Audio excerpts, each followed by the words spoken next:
Marciano fanfic en français. Abonnez-vous à la chaîne. Nouvelle théorie fanfic. Mon incroyable harem dans DxD. Chapitre 131, Fête des Pères 2. Monde humain, Japon, Kuo. Alors que la classe était en émoi suite à la révélation explosive que ce Rafale venait de faire, elle parvint tant bien que mal à échapper à la foule qui se précipitait vers James pour un autographe. Tandis que James restait impassible parmi ses camarades, ce Rafale réussit à installer une série de caméras cachées. Toute braquée sur sa petite sœur, Sona. Au bout de quelques minutes, ce Rafale termina son exposé et le professeur réussit à calmer la classe. Puis, comme toujours, le vieil homme qui avait enseigné l'anglais au premier cours commença le cours. Indifférent aux parents et aux proches présents au fond de la classe, il se révéla un pédagogue exemplaire, dispensant ses cours de manière captivante et compréhensible. Pendant le cours d'anglais, Sirzek arpentait le fond de la classe pour trouver le meilleur angle pour les photos de Ria qu'il prenait avec son réflexe numérique dernier cri. À la fin du cours, il s'est fâché contre le professeur. Pourquoi ? Parce qu'on n'avait pas demandé à Ria de lire ni de répondre à la moindre question, pas une seule fois. Cet imbécile ne comprend pas ce qui est bon pour sa classe, pensa Sirzek en regardant le professeur d'anglais quitter la salle après la sonnerie. Je conseillerais à mon père de le relever de ses fonctions dès mon retour aux enfers. Frappé. Avant que le professeur suivant n'entre en classe, Sirzek reçut une tape sur la nuque de Venlana d'une main imprégnée d'énergie démoniaque. Se frottant la nuque, il regarda sa mère, perplexe. Avant qu'il puisse formuler sa question intérieurement, Venlana répondit. Je ne sais pas à quoi tu pensais, mais j'ai le sentiment que c'était stupide, dit Venlana d'un ton sévère. Je sais combien tu adores ta sœur. Mais j'ai l'impression que ce que tu pensais serait allé trop loin. En écoutant sa mère, Sirzek ne put que la fixer d'un air absent. Puis, tel un adolescent rebelle, il se plaignit de l'injustice du monde. Comment pouvez-vous dire que le renvoyer parce qu'il n'a pas rendu visite à Riatan est stupide, demanda Sirzek, incapable de comprendre ce qui clochait dans sa façon de penser. Permettre à Riatan d'être un exemple pour ses camarades, c'est ce que tout bon éducateur ferait. En entendant cela, Léona, Ria, Dante et Greffia regardèrent tous Sirzek comme s'il était d'une espèce différente d'eux, tandis que Venlana secouait simplement la tête aux paroles stupides de son fils. En même temps, ce Rafale hochait la tête avec emphase en parlant. Sirzek-chan a raison, dit ce Rafale d'un ton sérieux. Il s'est simplement trompé de nom. Il voulait dire Sautan, pas Riatan. Une fois de plus, le groupe de démons fixa un siscon de premier ordre, de classe divine. Puis, comme s'ils en avaient discuté au préalable, ils s'éloignèrent tous simultanément des deux frères irrécupérables et firent semblant de ne pas les connaître. Pendant ce temps, Ria et Sona rougissaient de gêne. Au début, Ria était contente que Venlana empêche Sirzek de faire ce qu'il pensait. Malheureusement pour elle, Venlana jugea l'idée stupide. Cela, bien sûr, conduisit à ce que son idée stupide soit évoquée à voix haute, entraînant Sona dans cette situation délicate. Je n'arrive pas à croire que cela continue, même avec maman ici, a déclaré Ria en se couvrant le visage avec ses mains. Pourquoi est-elle ici, se demanda Sona, impuissante. J'ai fait jurer à papa et maman de garder le secret et de ne laisser aucune trace de la fête des pères.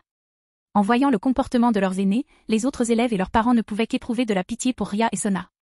En même temps, ils devaient faire tout leur possible pour ne pas se moquer des malheureuses filles. Finalement, l'enseignante suivante, une femme d'âge mûr qui enseignait le japonais, entra dans la salle. Remarquant l'atmosphère étrange, elle scruta la salle un instant. Après avoir vu Ria et Sona et leurs expressions gênées, elle comprit exactement ce qui se passait. Avec un large sourire en se dirigeant vers le pupitre, elle décida de rendre visite à Ria et Sona au moins une fois pour voir ce qui se passait. Et ainsi, 3 autres heures s'écoulèrent jusqu'à l'heure du déjeuner. Avant d'être à nouveau entouré d'élèves en quête d'autographes, James bondit de sa chaise, courut au fond de la salle, attrapa sa mère par la main et la traîna hors de la classe à la vitesse la plus rapide que l'homme puisse atteindre grâce à son entraînement. « Maman, on y va » dit James d'un ton faussement excité. « J'ai très faim, et la cafétéria se remplit vite. » Quand James et Léona quittèrent la pièce, tous les autres les fixèrent d'un air absent. Ria, Sona, Akeno, Tsubaki, Reia et Flora rirent alors de la panique de James. Mais ce rire ne dura pas longtemps. « Viens, Sautan, on va déjeuner » dit ce Rafale en serrant Sona dans ses bras. « Jaekun a dit que la cafétéria se remplissait vite, non ? » Grande sœur, s'il te plaît, laisse-moi partir, demanda Sona d'un ton gêné. « Pourquoi ? Demanda ce Rafale en penchant la tête, perplexe. « On n'a pas déjeuné ensemble ? S'il vous plaît, pourriez-vous me laisser passer en premier ? Demanda Sona d'un ton suppliant. En entendant le ton de sa sœur, ce Rafale la relâcha comme elle le lui demandait. Cependant, dès qu'elle le fit, Sona se leva et hurla. « Je n'en peux plus. » Les larmes aux yeux, Sona sortit de la pièce à une vitesse comparable à celle de James. Sans se préparer à la fuite de sa sœur, ce Rafale resta immobile, regardant Sona s'enfuir. Puis, après quelques secondes, elle se lança à sa poursuite. « Sautan, attends-moi » cria ce Rafale en s'efforçant de poursuivre Sona. Tous les autres élèves de la classe ne purent que regarder Sona s'enfuir, gênés et désolés pour elle. Au même moment, habitués aux agissements des deux sœurs Citri, Ria, Akeno, Tsubaki, Reia et Flora préparèrent discrètement leur fourniture scolaire et se préparèrent à se rendre à la cafétéria pour déjeuner. Les filles, ça vous dérangerait qu'on déjeune avec vous, demanda Venlana en s'approchant des 5 autres filles avec un sourire. Les autres filles hochèrent la tête et sourirent en signe d'accord. Cependant, Ria garda Venlana entre elle et Sirzek afin de ne pas l'embarrasser si facilement pendant le déjeuner. Voyant le comportement de Ria, Sirzek était visiblement découragée. Compatissante envers Ria, Greffia décida de ne pas réconforter son mari. Au lieu de cela, d'un ton froid, elle prononça une phrase très simple. « Tu le mérites », dit Greffia d'un ton froid. En entendant cela, Sirzek se sentit encore plus confus. Malheureusement, Flora ne put déjeuner avec eux, car elle avait déjà prévu de faire visiter l'école à ses parents pendant sa pause déjeuner. Sur le chemin de la cafétéria, le groupe évoqua les cours et posa des questions sur leur séjour à l'Académie Kuo.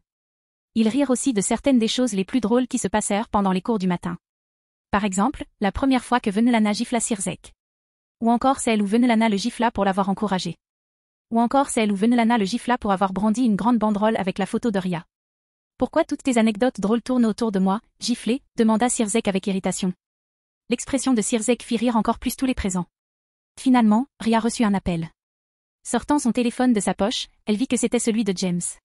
Elle répondit donc rapidement. « Salut James, quoi de neuf ?» demanda Ria en répondant au téléphone. « Maman et moi sommes au club de MMA », répondit James. « On a déjà acheté assez de déjeuner pour tout le monde, alors tout le monde devrait venir ici. » « D'accord, je vais le dire à tout le monde », répondit Ria joyeusement. « Flora et ses parents sont en visite à l'école. »« Je sais, elle me l'a dit l'autre jour », répondit James.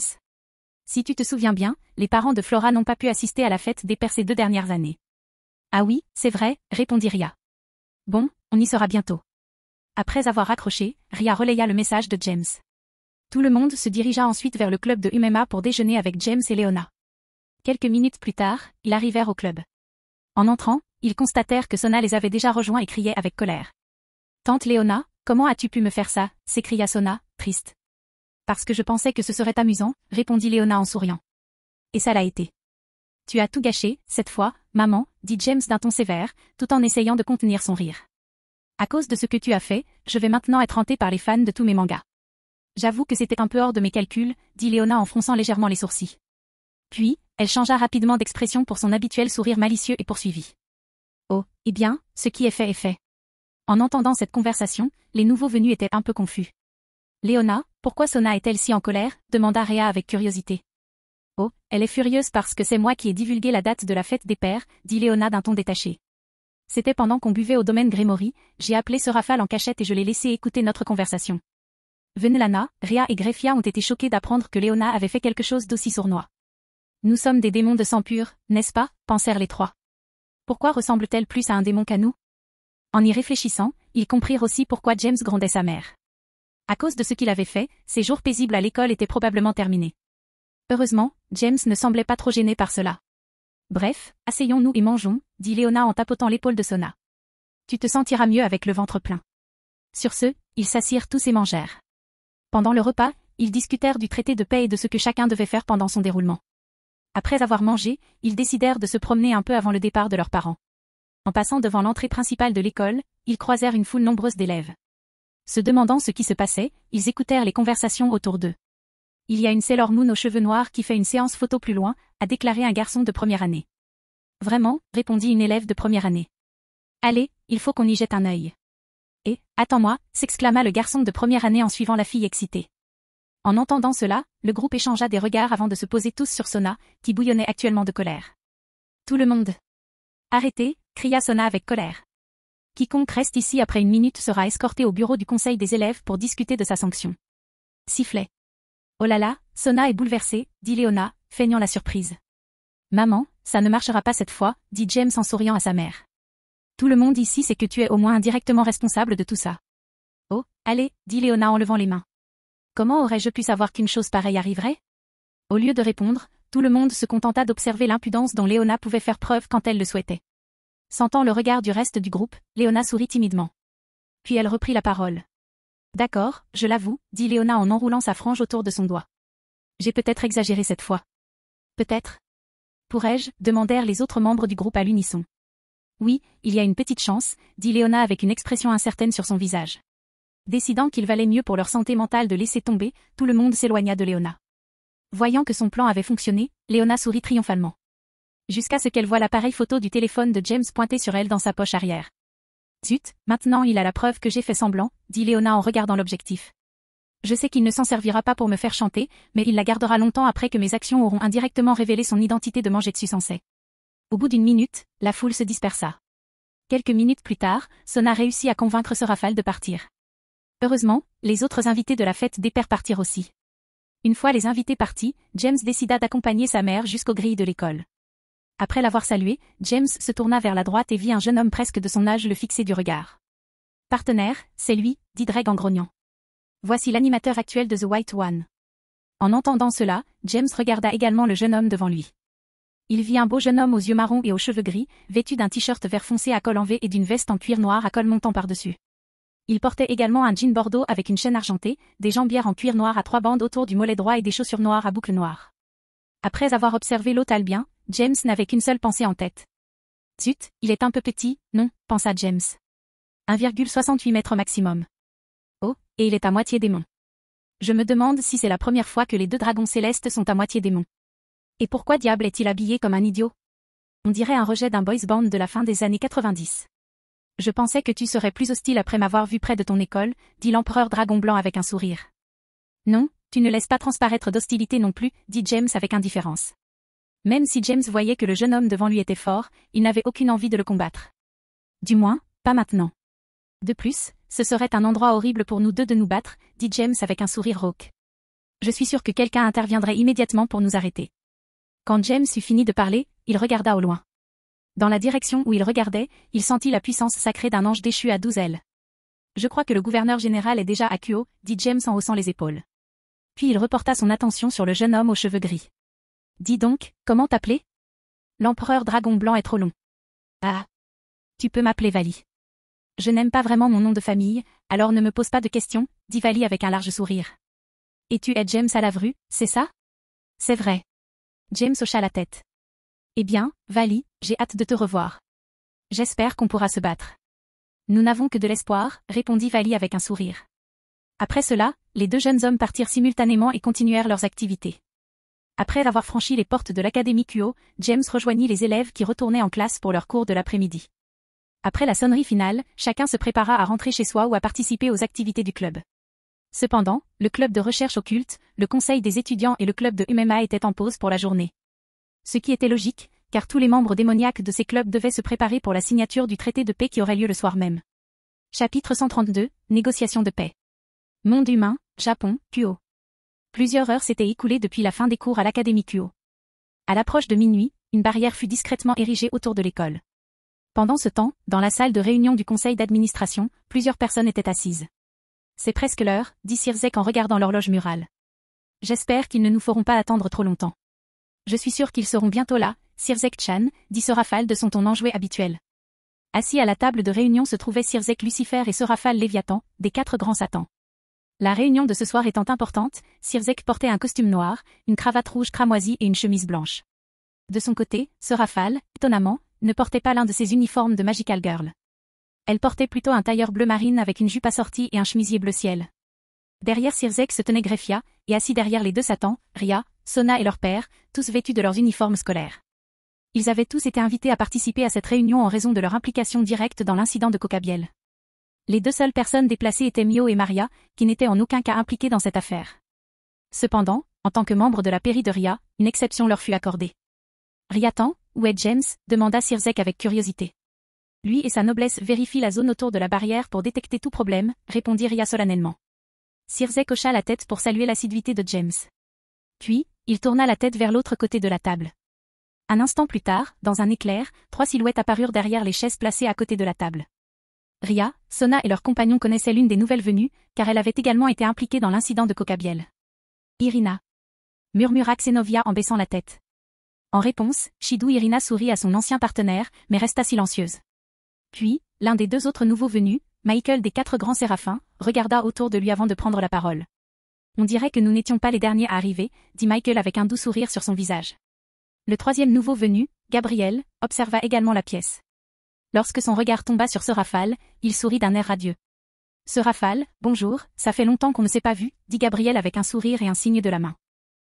Bien sûr que ce serait Gabriel, dit Sorafal avec une expression claire et dégoûtée. Tandis que Sorafal faisait de son mieux pour ignorer Gabriel, ce dernier s'efforçait d'engager la conversation avec Sorafal. Ignorant les plaisanteries des deux femmes, Sirzek répondit à la déclaration de Michael. Il est tout naturel que tu ne sois pas le dernier à arriver, Michael, dit Sirzek en souriant. Nous espérons qu'Azazel sera également présent à cette réunion. Dès que la voix de Sirzek s'éteignit, la porte de la salle de réunion s'ouvrit de l'extérieur. Azazel, accompagné de Vali, entra par la porte ouverte. Allons, Sirzek, ce n'est pas très gentil, dit Azazel avec son sourire narquois habituel. Tu me donnes l'impression d'être toujours en retard. Je te connais depuis toutes ces années, Azazel, dit Sirzek en souriant. Je ne savais pas que tu serais en retard. Mais tu feras en sorte d'être le dernier à arriver. En réponse aux commentaires de Sirzek, Azazel rit de bon cœur en se dirigeant vers le bout de la table, face à la porte. Puis, après s'être assis et avoir attendu que les représentants du ciel fassent de même, il regarda autour de lui et commenta. On dirait qu'il manque quelqu'un, dit Azazel, remarquant que James et sa Perry n'étaient pas présents. Si vous parlez de James, il fait un dernier contrôle de sécurité de la barrière, répondit Sirzek. Quelques instants plus tard, la porte de la salle de réunion s'ouvrit à nouveau. Cette fois, James et Sehushula entrèrent. Scrutant la pièce, James put identifier tous les participants. Non pas qu'il les ait tous rencontrés auparavant, mais il les reconnaissait grâce à l'éducation qu'il avait reçue dans sa jeunesse. Il était particulièrement important de rencontrer les chefs de toutes les principales factions. Après avoir identifié tous les invités, James s'inclina poliment et s'adressa à eux. Seigneur Michael, Dame Gabrielle, c'est un plaisir de vous rencontrer. C'est également un plaisir de vous revoir, Irina, dit James avec la noblesse de mise. Puis il se tourna vers Azazel et poursuivit son salut. Azazel, gouverneur général de Grigori, c'est également un plaisir de vous rencontrer. Et Vali, je savais que je vous verrais ici ce soir. Tandis que James jouait, Michael et Azazel l'observaient attentivement. Tous deux furent surpris de le voir si près d'atteindre le rang de dieu mineur. Ils furent encore plus impressionnés lorsqu'ils associaient cette information au fait qu'il était l'hôte de l'empereur dragon rouge de cette génération. Gabrielle, quant à lui, regardait James avec curiosité. Comme mentionné précédemment, elle connaissait la mère de James, Léona. Elle était curieuse de savoir quel genre de personne était le fils de la gentille femme qu'elle avait rencontrée des années auparavant. Sans compter qu'elle voulait absolument voir son pouvoir de lignée, sans bons accurats, car elle le trouvait très beau. James, où est le reste de ta noblesse, demanda Sirzek avec curiosité. Je leur ai assigné des positions défensives autour du bâtiment, répondit James avec sérieux. Je sais que tu voulais son avis sur l'incident de Cocabiel. J'ai donc amené Lancé avec moi. Il a dirigé l'équipe qui a repoussé les forces de Cocabiel hors de la ville. Sehushulin hocha la tête après avoir été mentionné. Mais à part cela, il resta silencieux. Sirzek, Michael et Azazel hochèrent également la tête, approuvant la décision du jeune demi-démon. Bon, maintenant que tout le monde est là, passons aux choses sérieuses, dit Azazel en souriant. Puis il dit quelque chose que ni Sirzek ni Michael n'attendaient. Je suis désolé qu'un de mes subordonnés ait causé tant de problèmes. Sirzek et Michael ne purent que le fixer du regard. Au même moment, Gabriel regarda Azazel avec un sourire heureux, se disant qu'il pourrait peut-être redevenir frère comme autrefois. Pendant ce temps, ce Rafale souriait simplement, comme toujours, rendant difficile de savoir exactement ce qu'elle pensait. Finalement, Sirzek rompit le silence. Eh bien, puisque c'est toi qui l'as créé, dit Sirzek, se remettant en question après avoir entendu les excuses d'Azazel. As-tu réussi à soutirer quelque chose de Cocabiel pendant l'interrogatoire? Oui, répondit Azazel. Mais pas autant que je le souhaiterais. Toute information que nous pourrons obtenir sera utile, a ajouté Michael avec un sourire. Oui, je crois que tu as raison, dit Azazel en se grattant la tête. Apparemment, Cocabiel a rejoint une organisation de bellicistes partageant les mêmes idées. Je n'ai pas réussi à lui soutirer le nom de l'organisation ni celui de son chef. Mais il a mentionné que ses membres venaient de nombreuses factions différentes. Après cela, pendant les minutes qui ont suivi, les dirigeants des trois factions ont discuté de ce qu'ils savaient et du type de contre-mesures qu'ils pourraient prendre contre cette nouvelle menace. Avant d'aller plus loin, je pense que nous devrions entendre le témoignage des personnes directement impliquées avec Cocabiel dans ce dernier incident, dit Michael avec son sourire omniprésent. Oh, et avant cela, je voulais juste m'assurer que tout le monde ici sait que mon père est mort. Solennellement, tous les présents acquiescèrent. Puis, Sirzek fit signe à Ria, puis à Sona, de lui remettre leur rapport.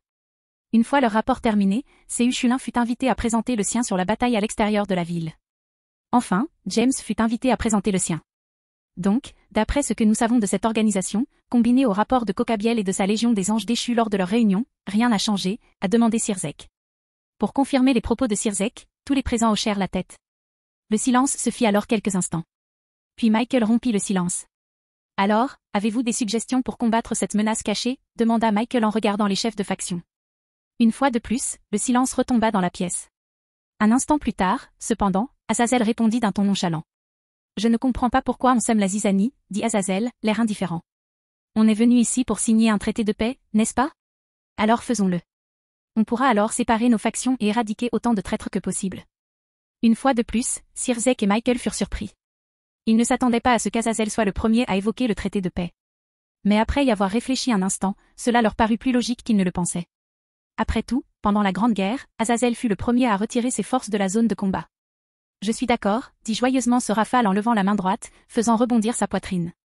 Je suis d'accord, dit Gabriel, imitant le geste de ce Raphaël qui leva la main en l'air, faisant également rebondir sa poitrine.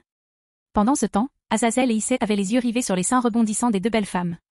Voyant leur réaction, ceux qui les accompagnaient levèrent les yeux au ciel. Asia, quant à elle, pinça la taille d'Issei de toutes ses forces, le forçant à respirer profondément. Eh bien, dans l'état actuel des choses, un traité de paix est une excellente idée, a admis Michael avec un sourire. Je suis d'accord. Sirzek hocha également la tête. Je ferai mieux pour toi, dit Azazel avec son éternel sourire narquois. Pourquoi ne pas aller au-delà de la simple signature d'un traité de paix? Et si on formait plutôt une alliance? En entendant le mot alliance, les yeux de Gabriel s'illuminèrent. Étant le plus innocent de la pièce, même si Asia n'était peut-être pas loin derrière, il était tout à fait favorable à une collaboration. Ce Raphaël était également du même avis. Même si elle n'appréciait guère Gabriel, elle comprenait que ce serait une bonne chose pour tous les diables. Sirzek et Michael furent une fois de plus ceux qui mirent le plus de temps à réfléchir. Si nous voulons former une alliance entre nos trois factions, il faudra beaucoup plus de discussions, dit Michael en souriant. Mais tant que nous pouvons nous mettre d'accord sur les termes, ça me va. Je partage l'avis de Michael, dit Sirzek en hochant la tête. Et que pensent les deux dragons célestes de cela? Demanda Azazel.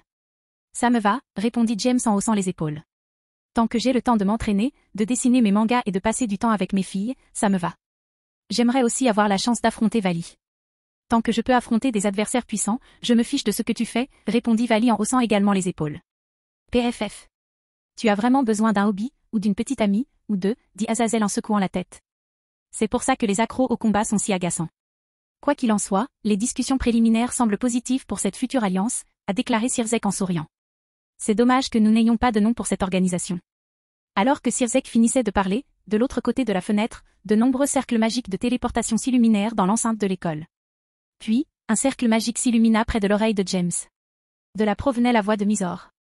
James, de nombreux cercles magiques de téléportation humaine apparaissent autour du bâtiment scolaire, dit Mizor. Que veux-tu qu'on fasse? Des humains, hein? Demanda James, la curiosité perçante. Puis, son expression se fit froide, et il donna son ordre. Abattez-les. Laissez-en quelques-uns en vie pour les interroger si possible. Mais nous n'avons pas besoin de plus. Les dirigeants des trois factions hochèrent la tête en signe d'approbation de son ordre décisif. Compris, répondit Mizor en coupant la connexion. Je crois que je vais rejoindre la bataille dehors, dit Vali en invoquant son équipement sacré, Division Divine. Lorsque la Division Divine apparut, elle prit la forme d'une paire d'ailes énergétiques bleu clair fixées à un cadre blanc dépassant du dos de Vali. Vali franchit alors la fenêtre donnant sur la cour et commença à affronter l'ennemi. Bon sang, dit Azazel en regardant la bataille en cours par la fenêtre maintenant brisée. Comment ces salauds anonymes ont-ils appris l'existence de cette réunion et comment franchir la barrière? Alors qu'Azazel finissait de parler, un cercle magique de téléportation apparut dans le coin de la salle de réunion. Je reconnais ce cercle magique. Ce Raphaël l'étudie. Il porte la marque du Léviathan originel, dit Sirzek d'un ton solennel. Cela signifie qu'il ne peut s'agir que d'eux. Avant que Sirzek ait pu terminer, le cercle de téléportation s'illumina. À sa place apparut une grande femme à lunettes, à la silhouette voluptueuse, au teint hâlé, aux yeux violets et aux longs cheveux bruns attachés en chignon. Elle portait une robe très décolletée, fendue très haut, qui dévoilait la majeure partie de sa poitrine, et une sorte de visière sur la tête. Kateria-chan, que fais-tu ici? Demanda ce Raphaël d'un ton confus. La femme qui vient de se téléporter dans la pièce était Léviathan Kateria, une descendante du Léviathan Satan original. Ignorant la question de ce Raphaël, Kateria salua les dirigeants des deux autres factions.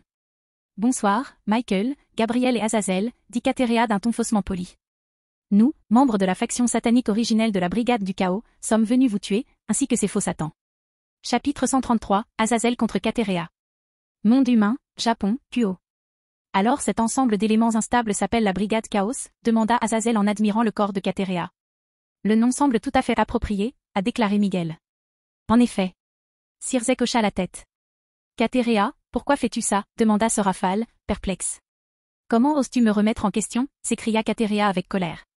Tu prétends que Satan nous a volé ce qui aurait dû être notre droit de naissance, et tu as le culot de remettre en question mes actions? Au lieu de répondre, ce Raphaël ne put que regarder Kateria avec tristesse. Même si elle se fichait de la femme qui se tenait devant eux, c'était une ennemie, elle n'avait aucune envie de tuer son propre peuple comme elle l'avait fait pendant la guerre civile du diable.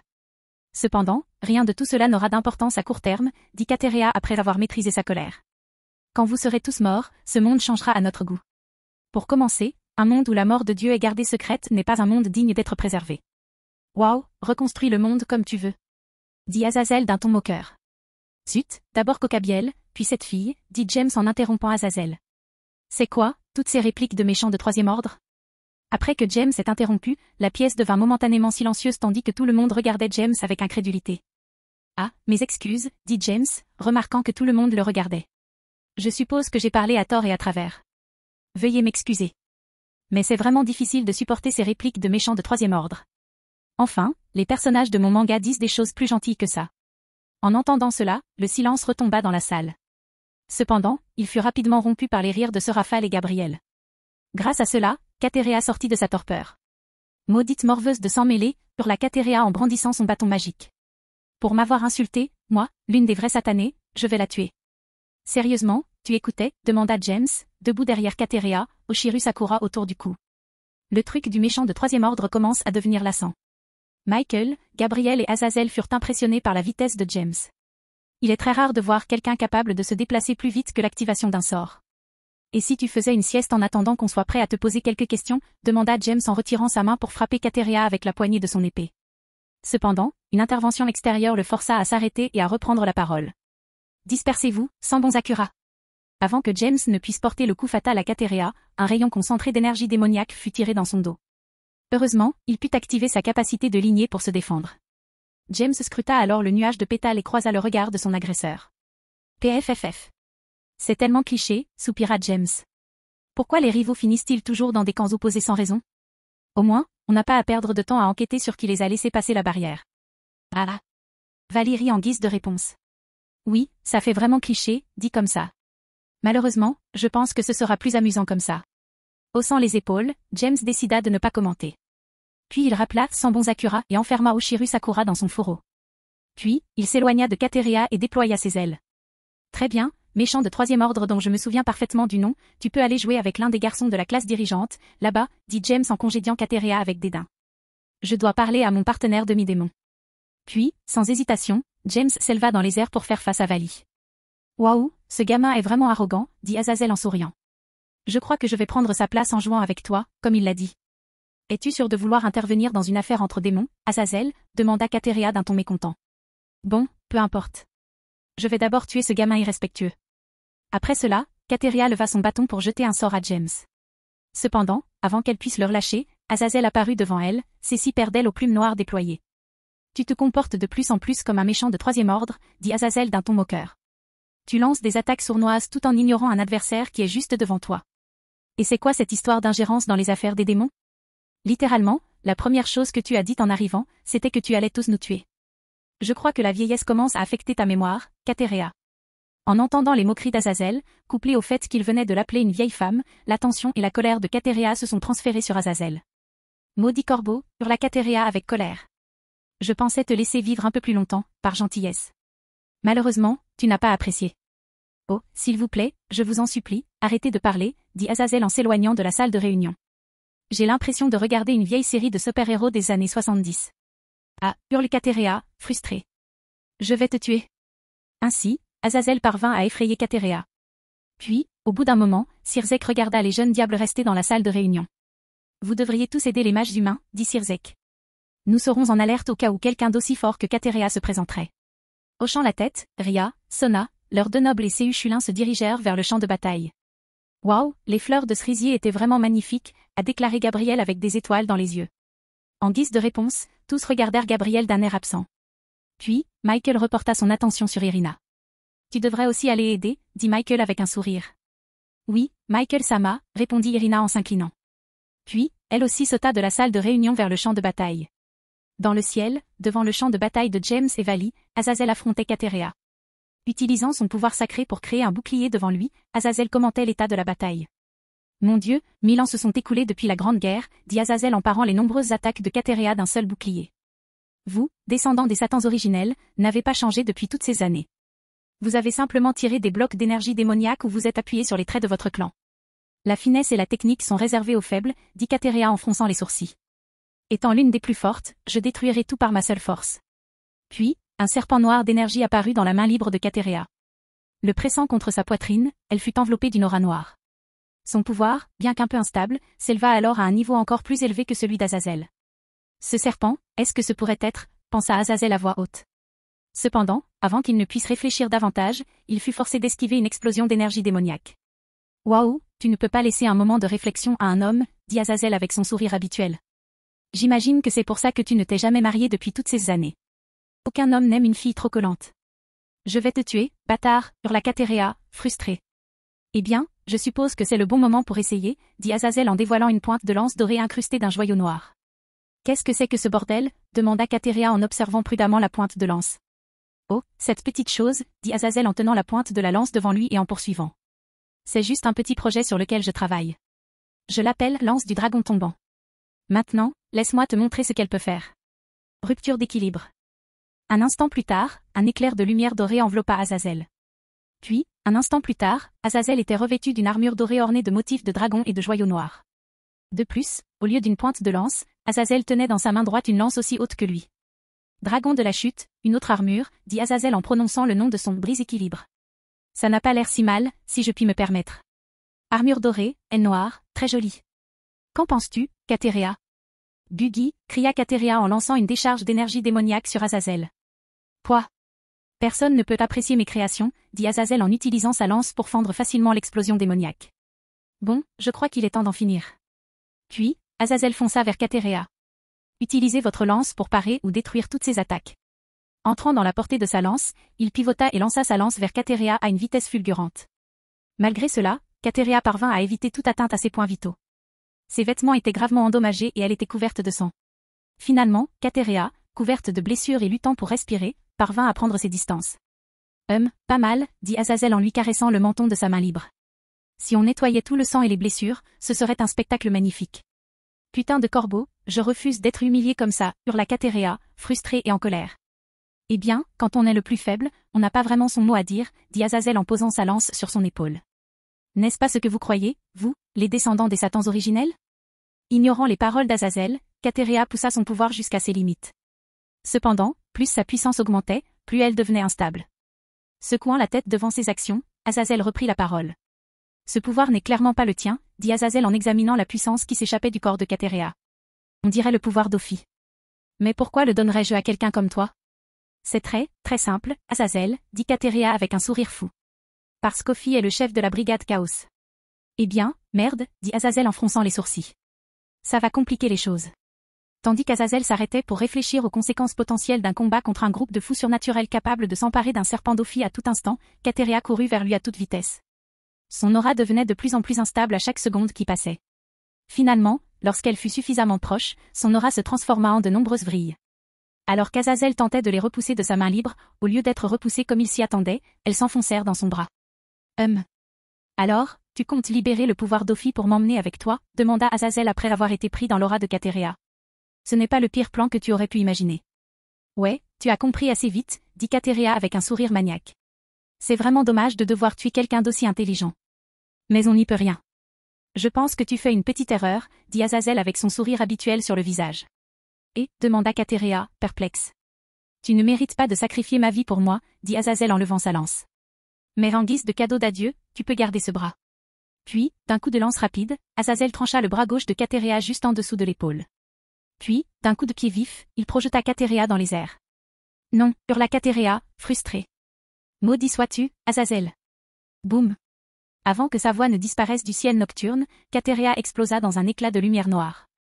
Après l'explosion, il ne resta plus rien à l'endroit où Katerea avait été vue pour la dernière fois. Une fois son ennemi parti, Azazel dissipa, dragon tombé, une autre armure. Lorsqu'elle disparut, la pointe de lance disparut également. Seul subsistait le joyau noir qui y était initialement incrusté. Eh bien, pour un test, les résultats sont plutôt satisfaisants, dit Azazel en regardant le joyau noir qu'il tenait dans sa seule main restante. Cependant, il reste quelques problèmes à résoudre. Bon, je suppose que ça veut dire qu'on sera ensemble pour d'autres expériences, pas vrai, Fafnir? Pendant ce temps, sur le terrain, tout en combattant les mages humains, tout le monde pouvait voir la majeure partie de la bataille entre Azazel et Katerea. Zut, cet ange déchu est vraiment costaud, dit Issei, les yeux écarquillés. Il s'est vraiment coupé le bras sans broncher? C'est vraiment horrible. Concentre-toi, Issei, cria Arya. Tant que nous ne parviendrons pas à détruire le cercle magique qui brise la barrière, ces magiciens humains ne cesseront jamais de se téléporter. D'accord, désolé, Buchou, répondit Issei en se concentrant à nouveau sur le combat. Chapitre 134. Tu ne sais pas comment utiliser ton pouvoir. Monde humain, Japon, Kuo. Dans le ciel au-dessus de l'académie Kuo, James et Vali se tenaient face à face juste après l'attaque surprise de Vali. Peu après que James se soit envolé pour retrouver Vali, le combat entre Azazel et Kateria Léviathan a également commencé. Alors je suppose que tu ne m'as pas attaqué pour la sauver, n'est-ce pas? Demanda James avec un sourire. Je déteste vraiment ce sourire, pensa Vali en regardant son adversaire. Avec un sourire aussi joyeux, il est impossible qu'il soit plus fort que moi. Bien sûr, répondit Vali avec un ricanement. Pourquoi la laisserais-je attraper ma proie? Ah, c'est vrai. James hocha la tête, toujours souriant. Mais je crois que tu as fait une petite erreur. Oh, et qu'est-ce que ce serait? Demanda Vali. Populaire. Boum. Puis, avant qu'il ne puisse répondre, James, Flash, s'est placé devant Vali et a connecté un crochet droit à la mâchoire gauche de Vali. Divisé. Lorsque le poing de James toucha la mâchoire de Vali, l'effet de Divine Split s'activa, réduisant la puissance de James de moitié. Au même moment, Vali fut projeté en arrière et s'écrasa dans le gymnase, incapable de freiner son élan. Eh bien, je dois admettre que ce n'est pas la sensation la plus confortable, a déclaré James en regardant le poing utilisé pour frapper Vali. Ouais, ce salaud d'Albien est ennuyeux, dit Dreg alors que le Boosted Gear apparaissait sur le bras gauche de James. Augmenté. Soupir. C'est plutôt ça, dit James avec un soupir de soulagement. Au lieu de poursuivre l'attaque, James attendit que Vali se rétablisse. Dans son esprit, le combat n'avait même pas encore commencé. Ce coup de poing n'était rien de plus qu'une tape affectueuse. Quelques instants plus tard, Vali émergea du cratère qu'il avait creusé dans le sol du gymnase, sortit du bâtiment et reprit son envol. Pas mal, dit Vali avec un sourire affamé en se frottant le menton. Ça fait très mal. Oh, ne t'inquiète pas, dit James, son sourire amical se transformant en un sourire affamé. On ne fait que commencer. Puis, James disparut d'un autre flash step. Cette fois, cependant, Vali parvint à esquiver le crochet du droit. Et lorsque Vali baissa la tête, James stoppa l'élan de son cou et passa sa main sur l'arrière de la tête de Vali. Puis, de toutes ses forces, il baissa la tête de Vali et leva son genou gauche. Populaire. Grogna Vali de douleur. Bien que Vali n'ait pu arrêter le coup au genou, il a pu amortir les dégâts en plaçant ses mains entre son visage et le genou de James. Malheureusement, il a reçu le revers de ses mains au visage. Divisé. Augmenté. Au lieu de tenter de s'éloigner, Vali canalisa son énergie démoniaque dans ses mains et lança un rayon d'énergie vers l'abdomen de James. Heureusement, la perception de James était suffisamment bonne pour qu'il sente l'énergie démoniaque se rassembler dans les mains de Vali avant de tirer. D'un autre pas éclair, James se retrouva à 3 mètres à sa droite. Puis, d'un autre pas éclair, James se retrouva derrière Vali. En roulant ses bras autour du torse de Vali, James s'élança aussi vite que possible vers le sol. Divisé. Augmenté. Alors que Vali descendait, il lutta de toutes ses forces pour se séparer de James. Malheureusement, grâce à l'entraînement brutal de Skatash, James était bien plus fort physiquement que Vali. Alors qu'il s'apprêtait à atterrir, James se mit à tournoyer, projetant leur corps vers le sol comme une perceuse. Izuna drop, cria James avec excitation. Ce mouvement m'a tellement frappé dans Dead or Alive que j'en ai eu le cœur brisé, pensa James en souriant. C'est incroyable de faire ça avec quelqu'un d'autre. Boum. Quelques instants après avoir commencé leur vrille, James projeta Vali la tête la première au sol alors qu'il s'éloignait de la zone d'atterrissage. L'impact projeta une grande quantité de poussière et de débris dans les airs. Un instant plus tard, James atterrit hors du nuage de poussière, un sourire satisfait aux lèvres. Tout, merde, s'exclama Vali en se dégageant du sol. C'était quoi, ce genre de bêtises? Tandis qu'il parlait, Vali émergea du nuage de poussière vers James. Lorsqu'il réapparut, ses vêtements étaient déchirés et il était couvert de poussière. Du sang coulait de sa bouche. Il faudra être plus précis, Vali, dit James d'une voix chantante et souriante. Tu parles du coup de pied au derrière unilatéral que tu reçois, ou tu parles du dernier coup que j'ai utilisé? Décidant d'ignorer la réponse de James à sa question rhétorique, Vali regarda James sans perdre l'intention de combat dans ses yeux. Je pense qu'il est temps d'accélérer les choses, a déclaré Vali. Balance break. Courroie en écaille de dragon manquante. Un instant plus tard, Vali était enveloppé d'une lumière blanche. Une fois la lumière tamisée, Vali était vêtu de la même cotte de mailles blanches ornée d'un motif de dragon que James avait vu après son combat contre Cocabiel. PFFF, pourquoi tout le monde veut me forcer à utiliser mon balance breaker récemment, demanda James d'un ton rhétorique en secouant la tête. Balance breaker. Dragon gallois Shiakusho. Comme Vali, James était baigné d'une lumière intense. Cependant, contrairement à la blancheur de Vali, James était illuminé par une lumière rouge. Puis, une fois sa lumière atténuée, James apparut dans son Shiakusho. Très bien, allons-y, dit James avec un sourire. Sans laisser à James le temps de s'approcher, Vali se mit à tirer des rafales d'énergie démoniaque comme une mitraillette, se déplaçant de manière erratique dans les airs.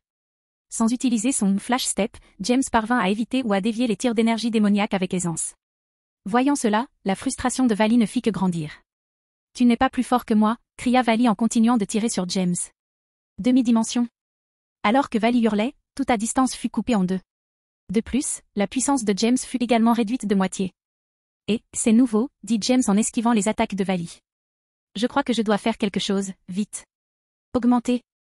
Sur ce, la puissance de James revint à la normale. Puis, tout en esquivant, James commença à réduire la distance avec Vali. Cependant, à mesure qu'il se rapprochait, il lui était plus difficile d'éviter les explosions d'énergie. Eh bien, tu peux être fier, Vali, dit James en posant sa main droite sur le poing d'Oshiro Sakura. Puis, dégainant son épée, il poursuivit, tu as réussi à me faire dégainer mon épée. Tant là, sans bon Sakura. Alors que l'épée d'Oshiro Sakura se brisait, James utilisa les pétales pour intercepter les décharges d'énergie de Vali tout en réduisant la distance. Lorsqu'il fut suffisamment proche, Flash s'avança à la gauche de Vali. Il lui décocha ensuite un puissant crochet du droit au torse. Pénétrer. Diviser, X10. Fissure. Boost, X10. Comme James, lorsqu'il était en état brise-équilibre, Vali pouvait utiliser sa capacité pour réduire de moitié la puissance de ses adversaires à volonté tant qu'il était en contact avec eux. Malheureusement, Vali n'a pas encore suffisamment exploré les secrets de division divine. Bien qu'Albion possède une compétence qui contre parfaitement la compétence pénétration de Dreg, Vali doit encore l'apprendre. De ce fait, le coup de James au torse de Vali a brisé sa maille d'écaille.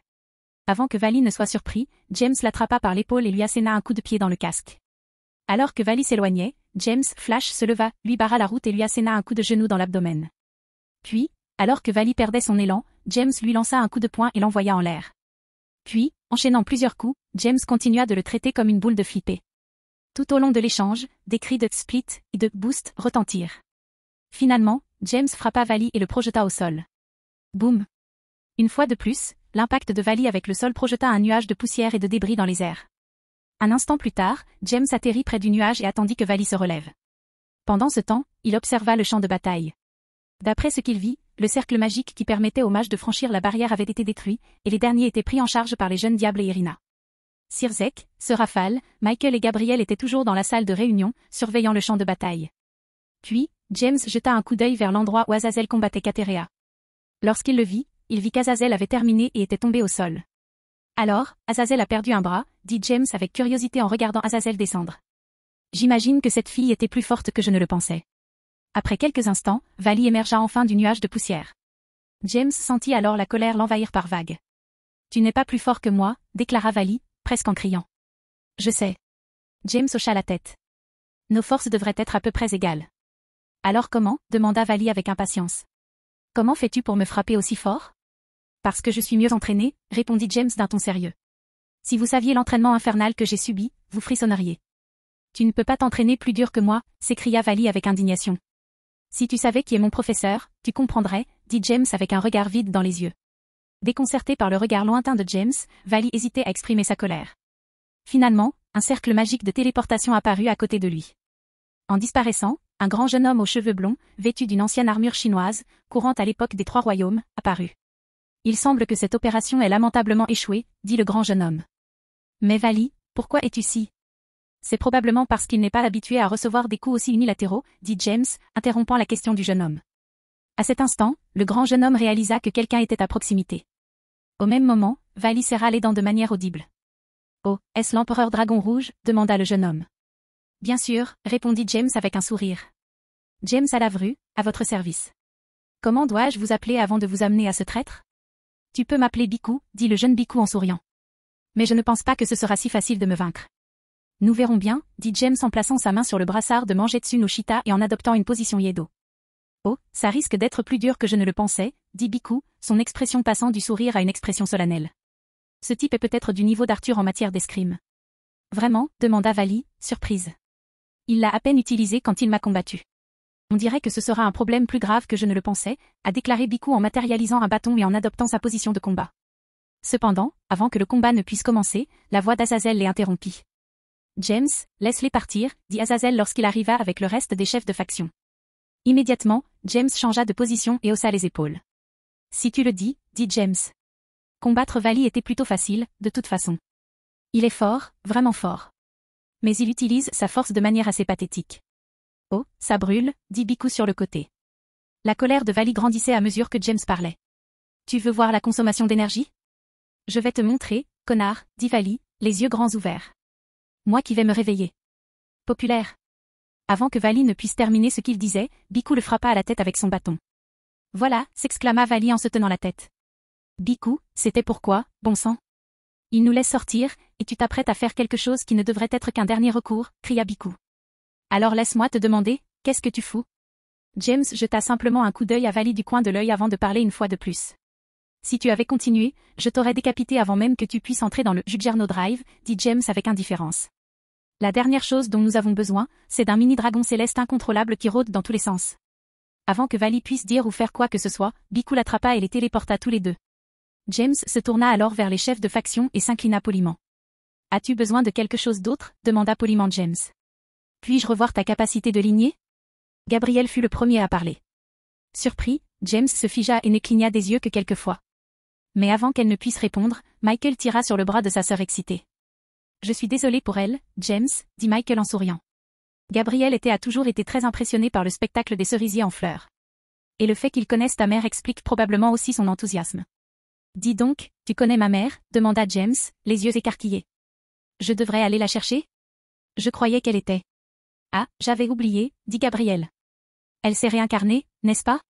Oui, papa l'a réincarnée après sa mort, à ma naissance, dit James d'un ton solennel. Mais elle en est heureuse. Elle dit toujours qu'elle est belle pour son âge. Puis, pendant les minutes qui suivirent, James parla de Léona à Gabriel. Puis, lorsque Ria, Sona et leurs camarades eurent fini de réparer les dégâts de l'école, Gabriel regarda James avec nervosité. Voyant la nervosité dans son expression, James ne put s'empêcher de lui poser des questions. Dame Gabriel, quelque chose ne va pas? Demanda James avec curiosité. Un instant plus tard, Gabriel répondit à la question de James. Et la réponse le laissa sans voix. Eh bien, j'aimerais vraiment revoir ta capacité de lignée, puis-je? Demanda Gabriel avec un sourire et un rougissement excité. Chapitre 135, après la bataille. Monde humain, Japon, Kuo. Alors, si je peux me permettre, pourquoi voulais-tu que je laisse partir Vali? Demanda James avec curiosité. Une fois les combats terminés, les jeunes démons eurent terminé la réparation de l'école. Gabriel, satisfait de la démonstration de « sans bons Acura » par James, regagna la salle de réunion du conseil. Une fois tous assis, James ne put s'empêcher de poser la question qui le tracassait depuis la demande d'Azazel. En entendant la question de James, tous les autres présents tournèrent également leur attention vers Azazel. Honnêtement, je considère ce garçon comme un fils, dit Azazel en se grattant la tête. Si tu veux une raison, j'aimerais te faire un dernier geste de bonté. Comprenant les sentiments d'Azazel, la plupart des personnes présentes acquiescèrent. James et Seu Chulin, en revanche, restèrent maussades. Je suis désolé, Azazel, dit James en fronçant les sourcils. Ce n'est pas de la gentillesse. C'est de l'indulgence. Exactement. Seu Chulin hocha la tête. Si l'un d'entre nous faisait une chose pareille à notre maîtresse, elle nous tuerait sur le champ. La trahison est un crime passible de la peine de mort. Comme tous les démons présents savaient qui était le professeur de James et Seu Chulin, son point de vue ne les surprit pas. Michael, Gabriel, Azazel et Irina, en revanche, étaient curieux de savoir qui était le professeur des enfants. De plus, laisser ce type de comportement impuni ne fera que renforcer l'idée que la tricherie est une voie acceptable, a ajouté James. N'y ayant pas pensé sous cet angle, Azazel marqua une pause. Puis, comme toujours, il sourit. Votre professeur a l'air d'être quelqu'un d'intéressant pour vous enseigner si bien, dit Azazel, gardant son sourire moqueur. Je suis très curieux de savoir qui est ce professeur dont vous parlez.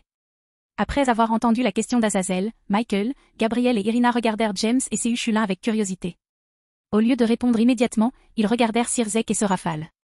Si les garçons n'étaient pas contre l'idée de révéler l'identité de leur maître, ils savaient que c'était une affaire importante pour les en faire. D'autant plus que Skatash entraîne de jeunes diables prometteurs depuis environ 6 ans. C'est ta décision, James, dit Sirzek en souriant après avoir lu les questions dans les yeux de James et de Seu Chulin. C'est ton professeur, après tout. Elle, pensèrent Michael et Irina simultanément. Je me demande qui pourrait être cette femme, pensa Gabriel innocemment. Peut-être que je pourrais me faire une nouvelle amie. Si je devais deviner, cette femme dont il parle n'est probablement pas un démon, pensa Azazel en attendant la décision des garçons. Tu devrais lui dire, dit Serafal d'un ton enjoué.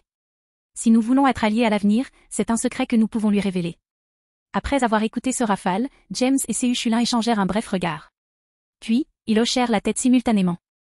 Ils regardèrent ensuite les chefs des deux autres factions, et James prit la parole. Notre maître est la sorcière immortelle et reine de Dinsket, Skatash, dit James calmement avec un sourire.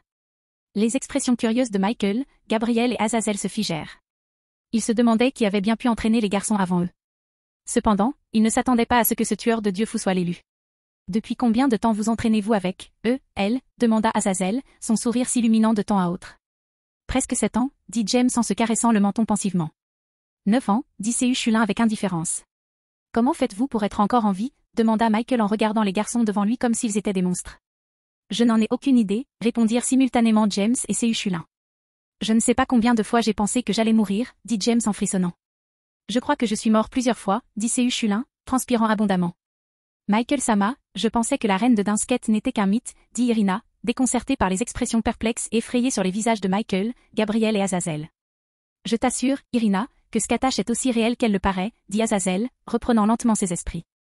Maintenant, je comprends pourquoi James a pu vaincre Vali si facilement. Michael et Gabriel étaient d'accord avec la déclaration d'Azazel. Votre stupeur et votre stupéfaction sont amusants, dit Sirzek en souriant, observant l'expression des autres dirigeants changer. Je pense qu'il est temps de commencer à discuter des termes de notre éventuelle alliance. C'est ainsi que les négociations d'alliance ont commencé. Même si tous les détails n'ont pas été réglés lors des discussions initiales, les perspectives étaient positives. Après cette nuit-là, le temps passa vite. Quelques semaines plus tard, les examens finaux du premier semestre arrivaient et se terminaient. Tout le monde attendait avec impatience les vacances d'été qui commenceraient dans quelques jours. Les résultats de l'examen seront publiés demain, dit Mysore en faisant la moue. Ça fait plus d'1 an, alors pourquoi ne puis-je pas battre Moka? Parce que je suis plus intelligent, dit Moka avec un sourire suffisant. Pendant que Mysore et Moka se battaient comme d'habitude, James, Léona, C.U. Chulin, Shuna et Chion observaient la scène comme à leur habitude. Ayam était également à proximité, bien qu'elle se soit cachée quelque part. Le seul à savoir où elle se trouvait était James, grâce à sa perception accrue et à sa vision spirituelle. Alors James, quels sont tes projets pour les vacances d'été? Demanda Léona.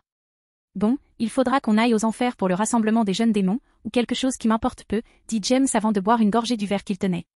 Mais avant ça, j'emmènerai toute la noblesse au pays des ombres.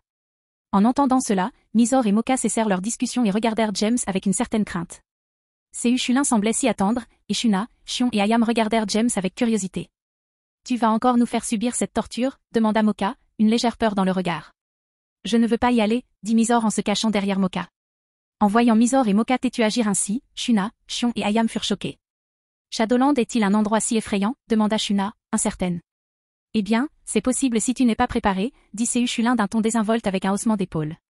Mais ils ont surtout peur de la personne que nous allons rencontrer là-bas. Qui est-ce? Demanda Chion avec curiosité. Lancé est mon maître, Skatash, répondit James en souriant. Elle nous entraînera tous pendant environ 25 jours. Ensuite, nous irons aux enfers pour participer au rassemblement des jeunes démons. Applaudir. Oh, c'est vrai, s'écria Léona avec enthousiasme. Il faut que tout le monde soit habillé pour la réunion. Ça veut dire que tout le monde doit être là demain après l'école. Dante et Lady aussi. Maman apprend le truc que j'ai appris de tante Venlana, pensa James avec un certain mécontentement. Après la déclaration de Léona, James, C.U. Chulin et Dante, qui se détendaient dans Devil May Cry, frissonnèrent, pressentant un imprévu. Au même moment, les yeux des filles s'illuminèrent. Même si elles ne sortaient pas, elles savaient qu'elles auraient une occasion de faire du shopping. J'appellerai Lady et lui dirai d'amener Dante demain après-midi, dit Mysore avec enthousiasme. Bien. Léona hocha la tête avec satisfaction. Je veillerai à ce qu'ils soient les jeunes démons les plus remarquables de la réunion. Oh, c'est bien. Dirent James et C.U. Chulin sèchement. Hurrah. Les filles applaudirent avec enthousiasme. Après cela, le groupe a continué à discuter un moment. Puis, après avoir discuté des projets pour les prochains jours avant le début officiel des vacances d'été, chacun est allé dans sa chambre pour dormir un peu. Le lendemain matin, James, Mysore, Moka, Flora et Shuna se rendaient à l'école tôt le matin. Tout en marchant, ils parlaient de leurs prochaines vacances d'été. Flora, tu dois venir à la maison aujourd'hui après l'école, dit Mysore en sautant de joie. Tante Léona nous aidera à choisir nos tenues de soirée pour le rassemblement des jeunes démons. En réponse, Flora sourit joyeusement. Puis, cependant, elle soupira, visiblement mélancolique. Voyant cela, James lui prit la main. Qu'est-ce qui ne va pas, Flora? Demanda James d'un ton inquiet. PFF. Je n'aime vraiment pas devoir hypnotiser mes parents, dit Flora.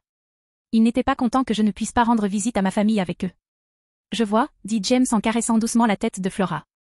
Je suis désolé que tu aies dû endurer ça. Non, tu n'as pas besoin de t'excuser. Je savais que ce genre de choses arriverait quand j'ai accepté ton offre de devenir un démon, dit Flora avec un sourire forcé. Mais ça ne devient jamais plus facile. Après cela, le groupe de 5 parcourut le reste du chemin en silence. Arrivés aux portes de l'école, ils virent arriver Mio et Maria. Bonjour, Mio, Maria, cria Mysore avec enthousiasme. Entendant le cri derrière elle, Mio et Maria se retournèrent et aperçurent James et ses filles. Mio détourna alors le regard en rougissant légèrement, tandis que Maria retournait joyeusement vers Mysore. Bonjour, Mysore, dit Maria joyeusement. Tu as hâte de voir ton score en finale? En entendant cela, Mysore commença à faire la moue. Vraiment, répondit Moka à la place de Mysore. on sait déjà comment ça va finir. Que veux-tu dire? Demanda Mio avec curiosité après avoir rejoint le reste du groupe.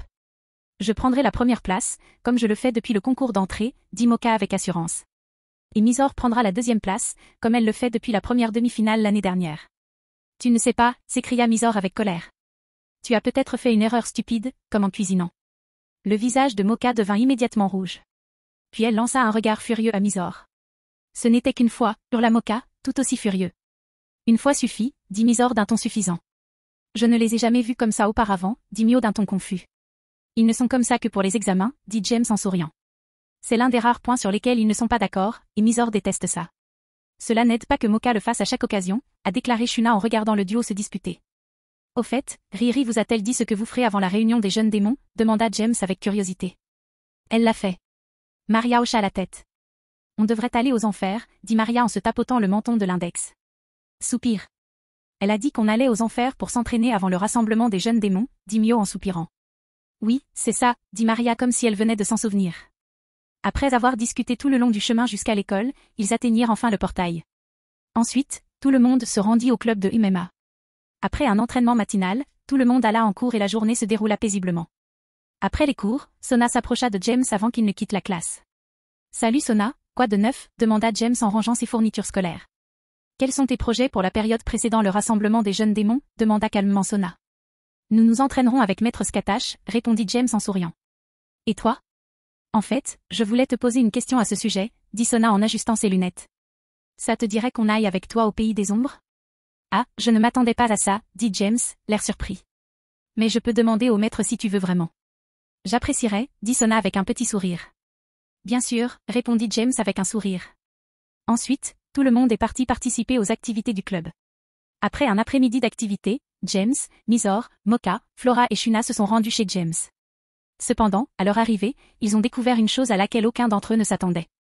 Debout au milieu du salon, Seu Chulin et Dante étaient entourés de piles de vêtements de cérémonie. Léona, Lady, Ayam et Chion les triaient et les plaçaient contre les deux jeunes hommes qui se tenaient entre eux, l'air inerte. Voyant cela, les filles qui passaient devant James s'illuminèrent. Et avant que James ne puisse s'enfuir, Mysore et Moka le saisirent par le bras. Et Mysore, Moka, qu'est-ce que vous faites? Demanda James d'un ton paniqué. Nous sommes ravis de vous aider à choisir votre tenue pour le Young Demon Gathering, a déclaré Mysore avec un sourire excité. Ce ne sera pas nécessaire, dit James, commençant à transpirer. J'ai déjà eu confirmation de maman hier soir. En entendant cela, tout le monde s'arrêta. Puis, toutes les filles se tournèrent vers Léona pour obtenir confirmation. Aussi malheureux que cela puisse être, James dit la vérité, a déclaré Léona avec frustration dans son ton. Bon, alors j'y vais, dit James en écartant calmement ses bras de la portée de Mysore et Moka. Puis, avant que quiconque puisse réagir, il courut au deuxième étage se cacher dans sa chambre. Lancez, Dante, vos sacrifices resteront gravés dans nos mémoires, pensa James en s'enfuyant. Chapitre 136. Quelqu'un veut être disciple de Santiago. Monde humain, Japon, Kuo. Le lendemain matin, à 6 heures, James se réveilla. La première chose qu'il fit fut de vérifier sur son smartphone s'il y avait des alertes qu'il avait entendues pendant sa nuit. Bien qu'il y en ait eu quelques-unes, une seule attira son attention. Les démons, les anges et les anges déchus ont formé une alliance. Voyant ce titre dans son widget d'actualité, James ouvrit rapidement l'article. Il y vit un aperçu de tous les événements qui avaient mené à la formation de cette alliance. Le premier fut l'incident de Cocabiel, qui déboucha sur des pourparlers de paix. Cependant, ces négociations furent interrompues par la mystérieuse faction se faisant appeler Brigade Chaos. Ophi aimait-il les jeux Midway et Netherrealm, ou quelque chose comme ça, pensa James avec dédain. Pourquoi c'est écrit comme ça? Après cette pensée stupide, James a continué à lire l'article. Après avoir découvert le nom et l'objectif de la Brigade du Chaos, le ciel, les enfers et Grigory décidèrent de former un front uni contre l'organisation terroriste. De plus, Satan Ajuka Belzébuth collaborerait avec le ciel pour trouver un moyen de repeupler le paradis d'anges. L'idée serait d'utiliser un système similaire à celui de la pièce maléfique, sélectionner des humains pieux pour les réincarner en anges. Ah, ça pourrait être intéressant, se dit James. Ce serait bien si le ciel était détruit, ajouta Drake avec amertume. Vraiment, demanda James, surpris. Que t'ont fait les anges? Pas les anges, mais ton cher père, répondit Drake. À cause de cet idiot, je n'ai même pas pu me réincarner et reprendre mon chemin de domination. Oui, mais les chances que nous nous rencontrions si tu étais réincarné seraient très minces, dit James d'un ton sentimental. Merde, cria Drake avec agacement. Riant à la réponse du dragon, James termina la lecture de l'article. Il fut choqué de découvrir qu'Azazel avait refusé d'utiliser un système angélique pour repeupler le monde. Puis, il éclata de rire en réalisant qu'il savait que les anges finiraient par tomber, et qu'il n'en avait donc pas besoin. Mec, j'adore ce type, Azazel, dit James en retenant son rire. Après cela, James se lava et se prépara pour l'école. Il ne restait plus que 3 jours avant le début des vacances d'été. Après s'être préparé, la journée de James s'est déroulée comme d'habitude. Il a quitté la maison avec Misor, Mocha et Shuna. Ils ont ensuite croisé Flora en chemin et sont allés à l'école ensemble. Puis, en approchant du portail, ils ont croisé Mio et Maria. Le groupe de 6 a ensuite participé à l'entraînement du matin. Après l'entraînement matinal, James passa la journée à l'école. Mais c'est là qu'un événement inhabituel se produisit. James, est-ce que tu peux passer un peu de temps à l'ORC après l'école demanda Ria tandis que James préparait son cartable. Bien sûr, répondit James d'un ton détaché. Quelque chose ne va pas aujourd'hui? Je ne suis pas sûre, dit Ria, mal à l'aise. Sona m'a dit que mon club allait engager un conseiller et que je ne pouvais rien y faire. En entendant cela, James regarda Sona, qui lui sourit en retour. Elle prépare quelque chose, pensa James avec un sourire curieux sur son visage. Ouais, il prépare définitivement quelque chose, répondit Dreg avec la même curiosité. Hochant la tête en signe d'accord avec Dreg, James tourna son attention vers Ria et parla. Ok, allons-y. Ria, souriante, retourna à sa place et prit son sac. James, Ria et Akeno se dirigèrent ensuite vers l'ancien bâtiment scolaire. À leur arrivée, la nouvelle conseillère du club n'était pas là. Ria s'assit alors à son bureau et commença à travailler sur les papiers qu'elle devait encore remplir. Akeno se dirigea vers un coin de la pièce et commença à préparer du thé, comme à son habitude. James s'assit ensuite sur l'un des canapés et attendit l'arrivée de la nouvelle conseillère du club. À en juger par le sourire de Sona, ce conseiller n'est définitivement pas une personne normale, pensa James. C'est probablement quelqu'un de surnaturel, répondit Dreg au monologue intérieur de James. Je pensais la même chose, Dreg, répondit James intérieurement. Et c'est vraiment pratique qu'un nouveau conseiller apparaisse sitôt après la formation de l'Alliance. Exactement, dit Dreg en hochant la tête. Cela ne nous aide pas à le maîtriser. En fait, c'est tout le contraire, répondit James. Je suis presque sûr à 100% que le conseiller ne sera pas un démon.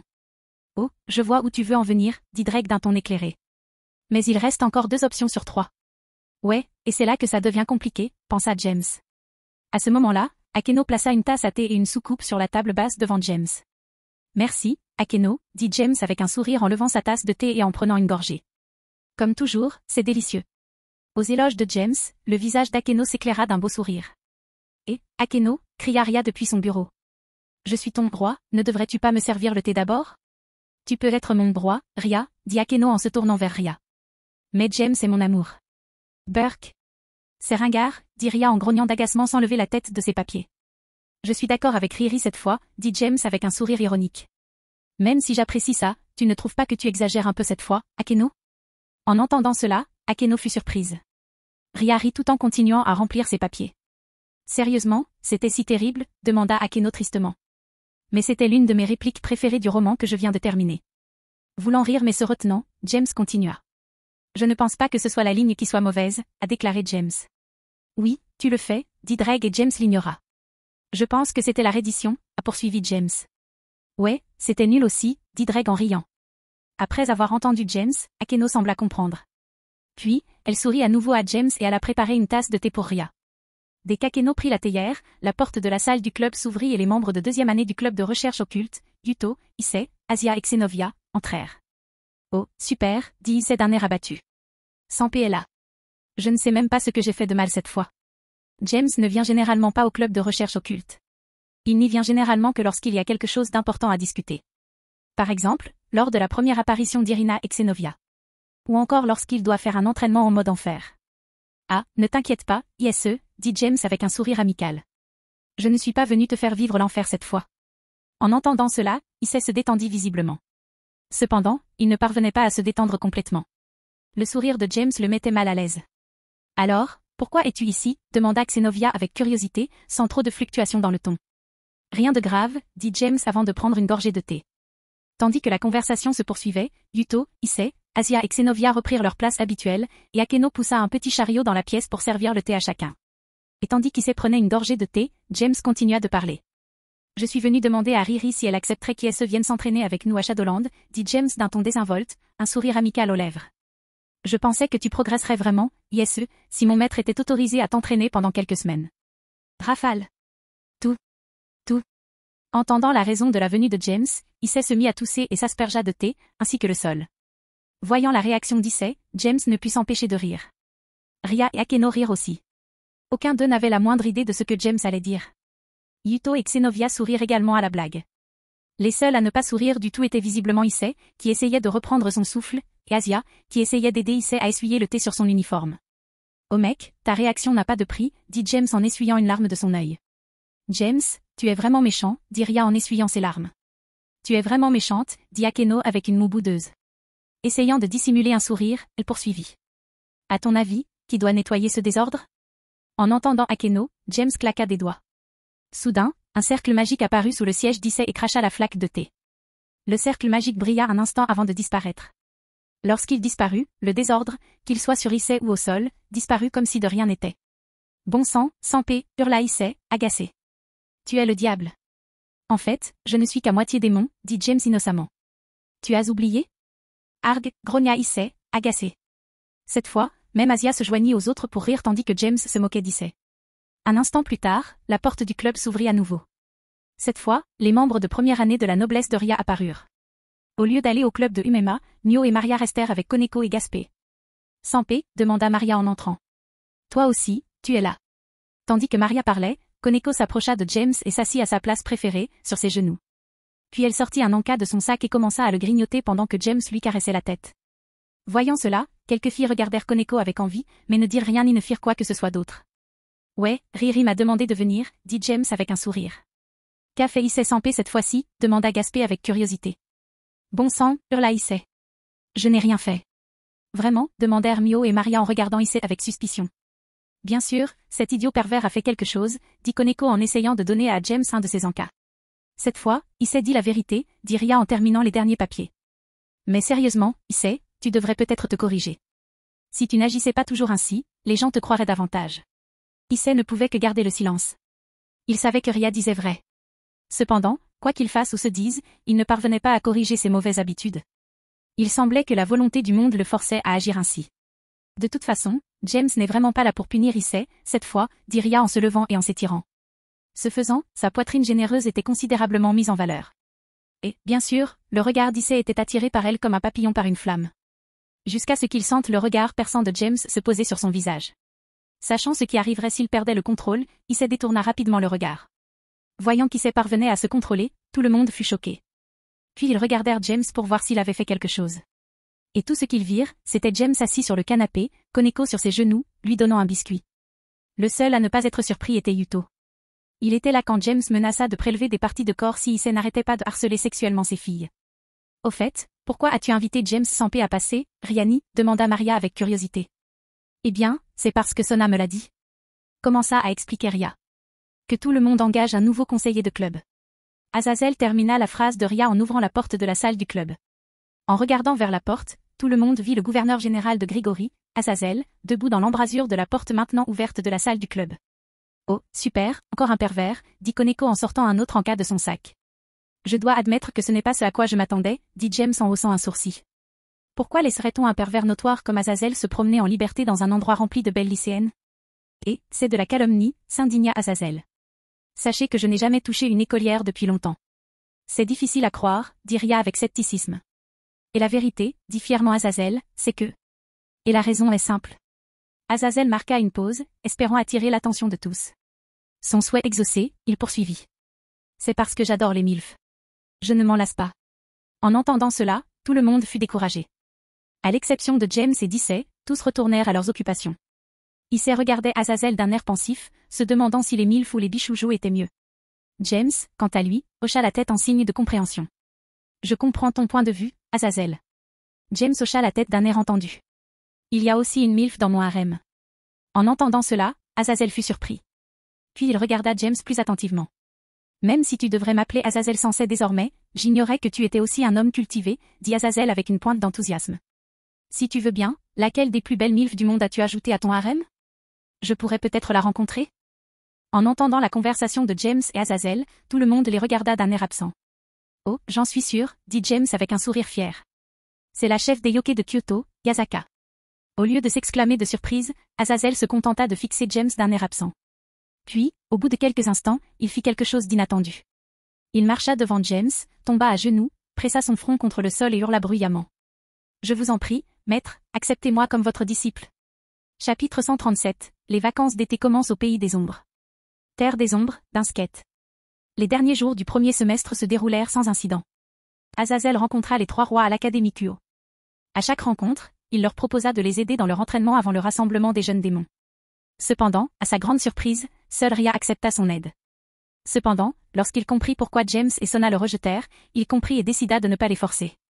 Alors, c'est d'un skate, demanda Sona en suivant James et s'apérit dans les couloirs du château. C'est beaucoup moins orné que je ne le pensais. Le master est plutôt minimaliste, répondit James en souriant. Si un objet n'est pas pratique, vous ne le trouverez pas ici.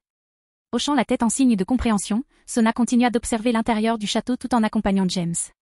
Ils atteignirent finalement la grande porte à double battant qui menait à la salle du trône de Skatash. Lorsqu'ils s'arrêtèrent, James se tourna vers le groupe et prit la parole. D'accord, je dois te le demander une dernière fois. Parce que si tu acceptes cette formation, tu ne pourras pas y mettre fin avant que le maître ne décide que c'est fini, dit James d'un ton solennel. Alors, es-tu sûr de vouloir continuer? Cette formation sera différente de tout ce que tu as connu. Après avoir entendu la question de James, le reste de sa noblesse se tut. Leurs forces humaines voulaient inciter les nouveaux venus à revenir tant qu'ils en avaient encore l'occasion. Mais leur raison savait que la décision appartenait à Sona et à sa noblesse. Tout comme la noblesse de James, Sona et sa noblesse restèrent silencieuses. Sona s'était déjà engagée dans cet entraînement. Elle savait qu'elle était la plus faible des 3 rois de Kuo. Si cela ne la dérangeait pas outre mesure, la différence de force entre elle et Ria, elle, la gênait.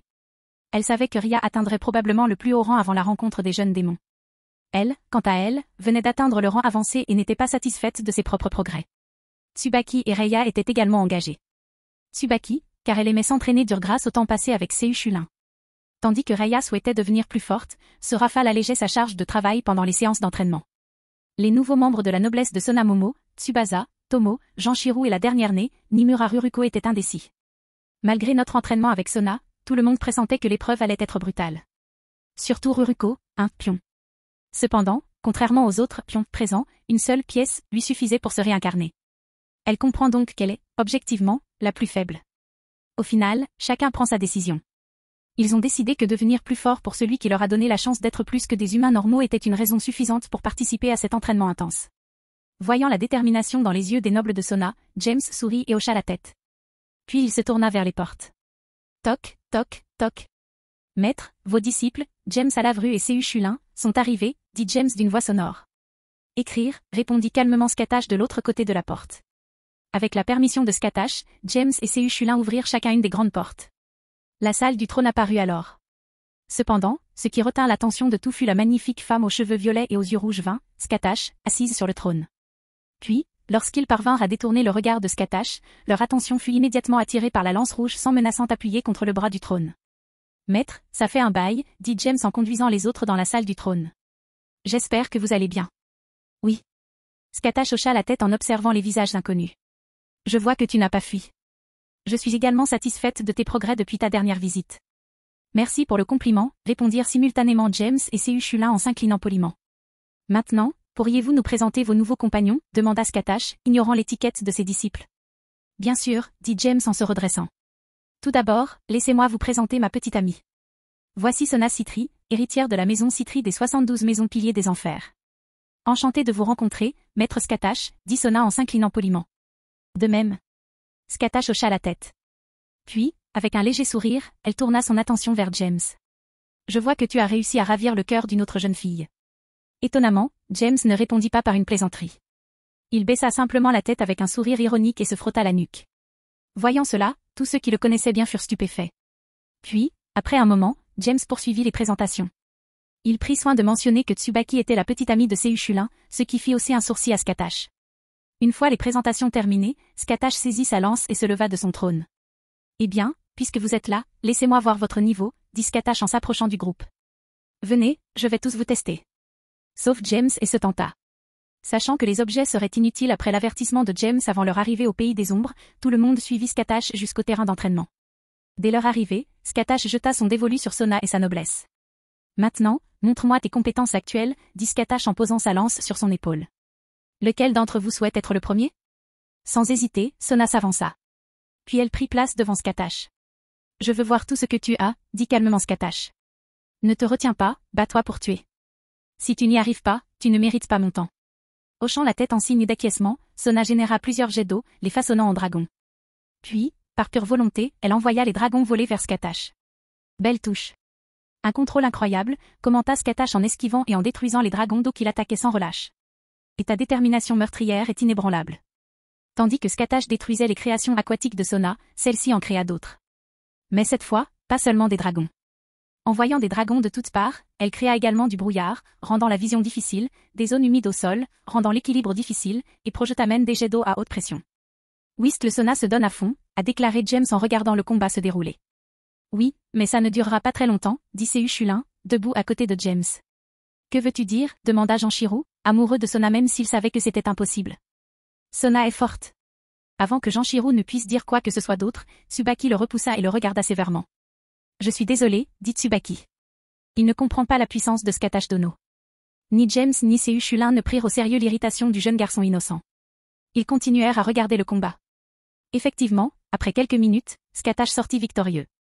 La lance pressée contre le cou de Sona, le combat prit fin. Tes attaques sont puissantes, tu as un talent certain pour manipuler l'eau. Sans doute grâce à ta lignée, dit Skatash en récupérant sa lance. Pourtant, ton talent est très impressionnant. Tes plus gros défauts sont ta lenteur à former tes attaques et ta grande faiblesse physique. Pendant les 25 prochains jours, je t'aiderai à surmonter ces faiblesses du mieux que je peux. Jade, merci Jade, toi, maître Skatash, dit Sona, le souffle court. Puis elle retourna vers les spectateurs. Dès que le tour de Sona fut terminé, Tsubaki s'avança. Et comme Sona, elle se montra sous son meilleur jour. Skatash s'intéressait particulièrement à elle. Maître de la lance, il adorerait instruire cette jeune fille. Puis, après Tsubaki, Reiya, Tomo, Momo, Tsubasa, Janshiro et Ruruko prirent leur tour, dans cet ordre. Après eux, Skatash s'intéressa à la noblesse de James. Et comme pour Sona, elles furent elles aussi mises à l'épreuve. Cependant, dans son cas, Skatash était plus soucieuse d'évaluer leur progrès que de tester leurs compétences. Puis, tour à tour, ce furent Mizor, Moka, Dante, Lady et Flora. Enfin, comme pour Sona, Skatash testa Ayam, Shuna et Shion.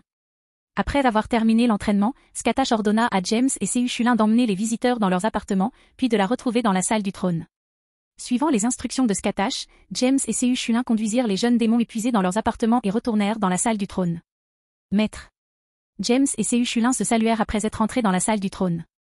Asseyez-vous, ordonna calmement Skatash. Après que James et Seu Chulin aient pris place, Skatash a continué. Je suis très satisfait de vos progrès à tous les deux, dit Skatash, puis il leva la main pour empêcher les garçons devant lui de le remercier. Alors, cette fois, je vais vous faire passer le dernier test de votre séjour. James et Seu Chulin furent tous deux surpris d'entendre cela. Êtes-vous sûr que nous sommes prêts, maître, demanda Seu Chulin, la voix pleine de surprise. Vous ne nous avez même pas testés aujourd'hui. Oui, maître, dit James, tout aussi surpris que son meilleur ami. Passer un examen pour lequel on n'est pas prêt, c'est comme se suicider. Ne vous inquiétez pas, mes disciples, dit Skatash avec un sourire satisfait. Je suis sûr que vous avez surpassé le Setanta originel. Je le vois à votre démarche, à la confiance dans vos yeux et à la puissante aura qui vous anime. James et Seu Chulin furent surpris. Cependant, aucun d'eux n'était fier. Voyant qu'ils étaient ravis des compliments et que leur fierté ne leur montait pas à la tête, Skatash hocha la tête avec satisfaction. Je retirerai également les scellés pour votre test final, poursuivit Skatash. J'avais bien dit qu'il devrait le maintenir à 2 niveaux de puissance en dessous de sa puissance maximale, mais ce n'était pas tout à fait vrai. James s'y attendait, mais Seu Chulin fut surpris. En fait, ils exercent une pression constante sur le corps physique et l'énergie, expliqua Skatash. Et par énergie, j'entends ses réserves, sa circulation et sa production. Ainsi, une fois retirée, la croissance instantanée me montrera précisément à quel point vous avez travaillé dur depuis que je vous les ai mis. Comprenant ce que leur maître voulait dire par là, James et Seu Chulin étaient ravis de voir à quel point ils deviendraient plus forts une fois les sauts levés. Surtout Seu Chulin. Depuis que Dante avait atteint le niveau intermédiaire du classement final, il n'avait pas caché son intention. Et maintenant, il prie pour que sa puissance, sans les sauts, surpasse celle de Dante.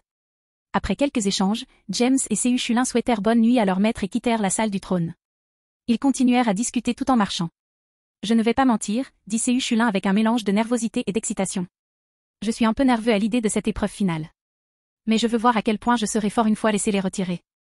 Je vois ce que tu veux dire, mec, dit James en souriant. Mais si on devient plus fort, ça veut dire que le maître nous battra encore plus fort pendant l'épreuve.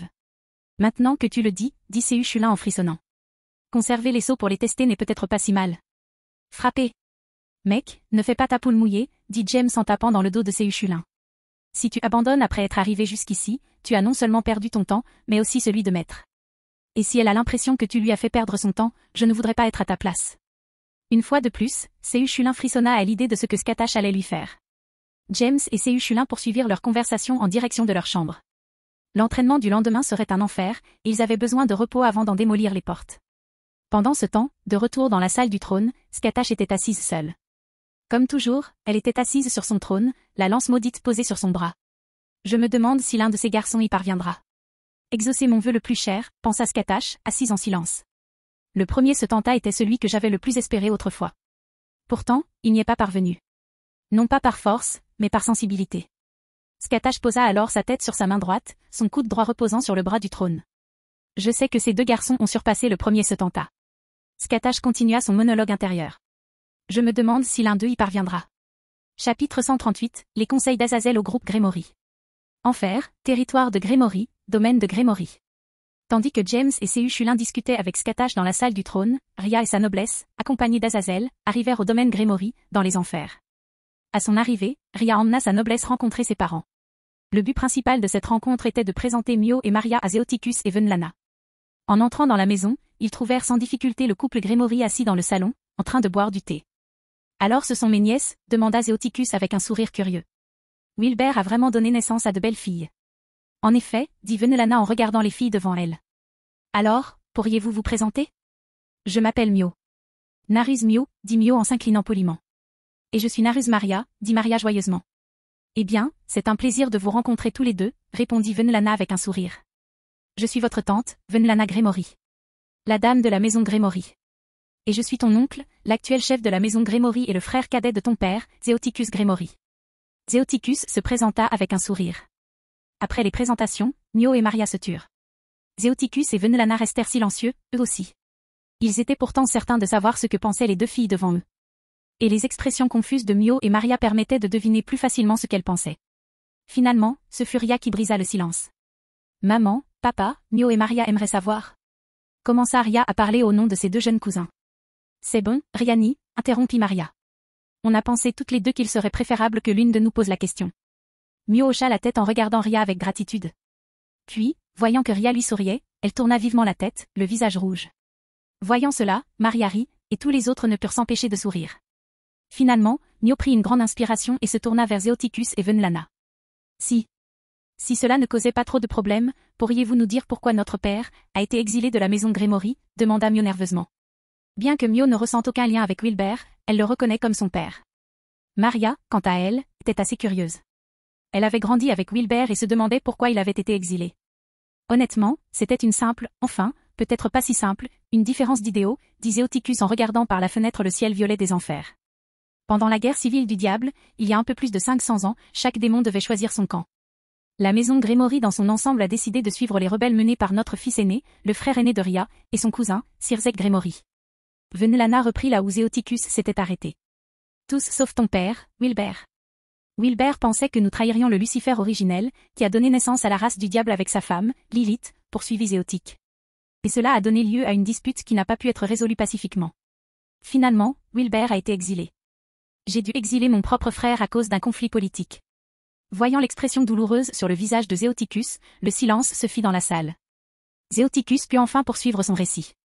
Bien que je sois le plus jeune des 3 fils de mon père, je suis devenu chef de maison pour la simple et bonne raison que je suis le plus puissant, a déclaré Zéotique. Cela a bien sûr quelque peu agacé mon frère aîné. Puis il a commencé à s'opposer à moi à tout bout de champ. Et je pense que c'est ce qui l'a poussé à se ranger du côté des vieux Satans. Après cela, tout le monde comprit les circonstances de l'exil de Wilbert. Cependant, Ria s'intéressait à autre chose. Tu as dit que tu étais le plus jeune de 3 enfants, demanda Ria avec curiosité. Tu as parlé d'oncle Wilbert, mais qu'en est-il de ton autre frère? Ce serait ma sœur aînée, Saphir, répondit Zéotique. C'était la sœur jumelle cadette de Wilbert. Et tu n'as aucune idée d'où il est, demanda Mio, également curieuse d'en savoir plus sur un autre membre de la famille dont elle ignorait l'existence. Pas question, répondit Zéotique. Après l'exil de Wilbert, elle a prétendu comprendre pourquoi j'avais agi ainsi, mais elle n'était pas d'accord. Puis elle est partie de son propre chef. Après cela, le silence retomba dans la salle pour la 3e fois. Cette fois, ce fut Venlana qui rompit le silence. Applaudir. Venlana frappa dans ses mains pour attirer l'attention de tous. Et ce faisant, elle ouvrit la bouche pour parler. Mais avant qu'elle ne puisse le faire, Maria l'interrompit. Oh. James n'y fait ça aussi, dit Maria d'un ton sec. Il a appris ça de toi, tante Venlana? En entendant cela, Zéoticus, Ria, Akeno, Koneko, Yuto et Gaspé firent de leur mieux pour cacher leur rire. Au même moment, la lèvre supérieure de Venlana se retroussa. Ouais, James a appris cette habitude de moi, dit Venlana, essayant de rester calme. mais ce fut la goutte d'eau qui fit déborder le vase pour Zéoticus. Il ne put plus se contenir et se mit à rire aux éclats. Peu après, les autres éclatèrent de rire, tandis que Venelana affichait une expression impuissante. Une fois les rires calmés, Venelana parvint enfin à dire ce qu'elle voulait. Quoi qu'il en soit, je suis sûr que vous savez que les 7 jeunes démons qui ont atteint la maturité à temps pour le rassemblement des jeunes démons de cette année auront leur premier aperçu officiel du jeu de classement, a déclaré Venelana. Voyant que le sujet avait changé vers quelque chose de sérieux, tous les jeunes démons écoutèrent attentivement ce que Venelana avait à dire. Eh bien, si tu le sais, je pense que nous devrions terminer la présentation des nouveaux membres de la noblesse de Ria, continua Venelana. Ensuite, tu dois rencontrer Azazel pour que nous puissions commencer ta formation. Hochant la tête, Ria commença à présenter Xenovia, qui n'avait jamais mis les pieds aux enfers. Après quelques échanges, Ria conduisit sa noblesse dans le jardin pour discuter avec Azazel. À leur arrivée, ils trouvèrent Azazel se prélassant sous un parasol, en train de boire du thé. Eh bien, ça a pris plus de temps que prévu, dit Azazel après avoir posé sa tasse de thé. Si ça avait pris plus longtemps, je serais parti. Désolé pour l'attente, Azazel s'en sait, dit Ria avec indifférence. Bref, nous sommes prêts à nous entraîner. Alors, qu'avez-vous pour nous? On va droit au but, hein, dit Azazel en ramassant sa mallette. Mais je m'en fiche. Ce sont des programmes d'entraînement personnalisés que j'ai élaborés pour chacun d'entre vous. Il faudra peut-être faire quelques ajustements, vu que je ne vous ai jamais vu combattre. Tandis qu'Azazel parlait, il sortit une pile de documents et en tendit un à chaque membre de la noblesse de Ria. Chacun lut le contenu des plans d'entraînement reçus. Eh bien, vous ne nous avez visiblement jamais vu combattre, dit Ria en posant le plan sur la table où Azazel était assis. Tout d'abord, je parie que certains d'entre nous maîtrisent mieux l'énergie que vous, Azazel s'en sait. C'est pourquoi, même si la maîtrise de l'énergie est importante, elle ne devrait pas être l'objectif principal de notre entraînement. Intéressant, dit Azazel en regardant les jeunes démons devant lui. Si ça ne vous dérange pas, pourriez-vous me montrer l'exercice de contrôle que vous utilisez? Attends, laisse-moi te demander, dit Ria en dessinant un cercle magique sur ses doigts.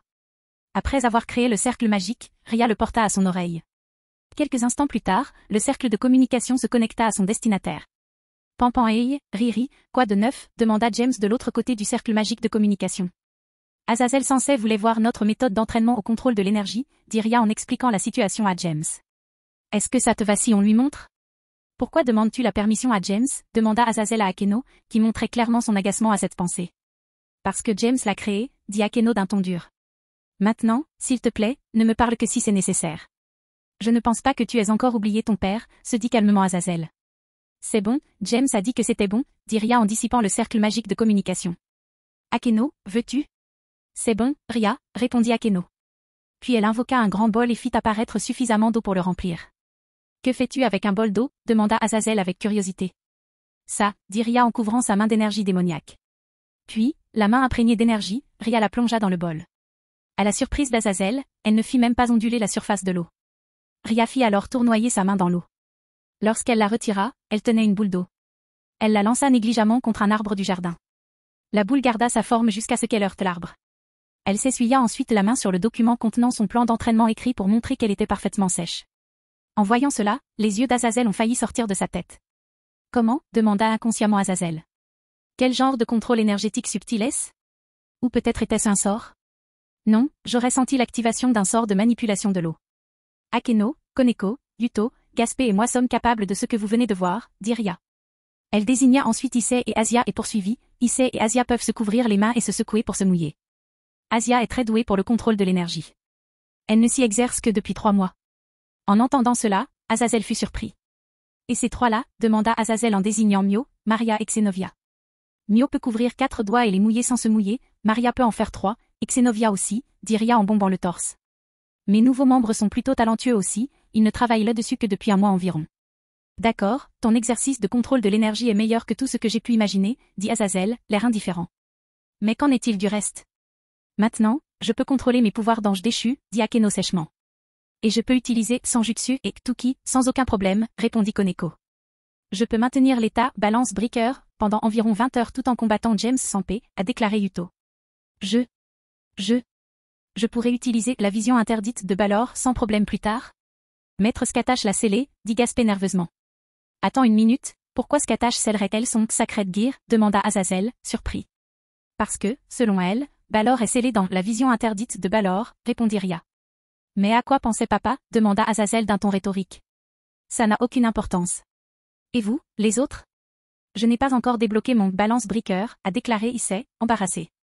Tu n'es pas assez fort pour supporter ça longtemps, dit Skiadrom d'une voix entendue. Occupe-toi juste d'augmenter ta force pour l'instant.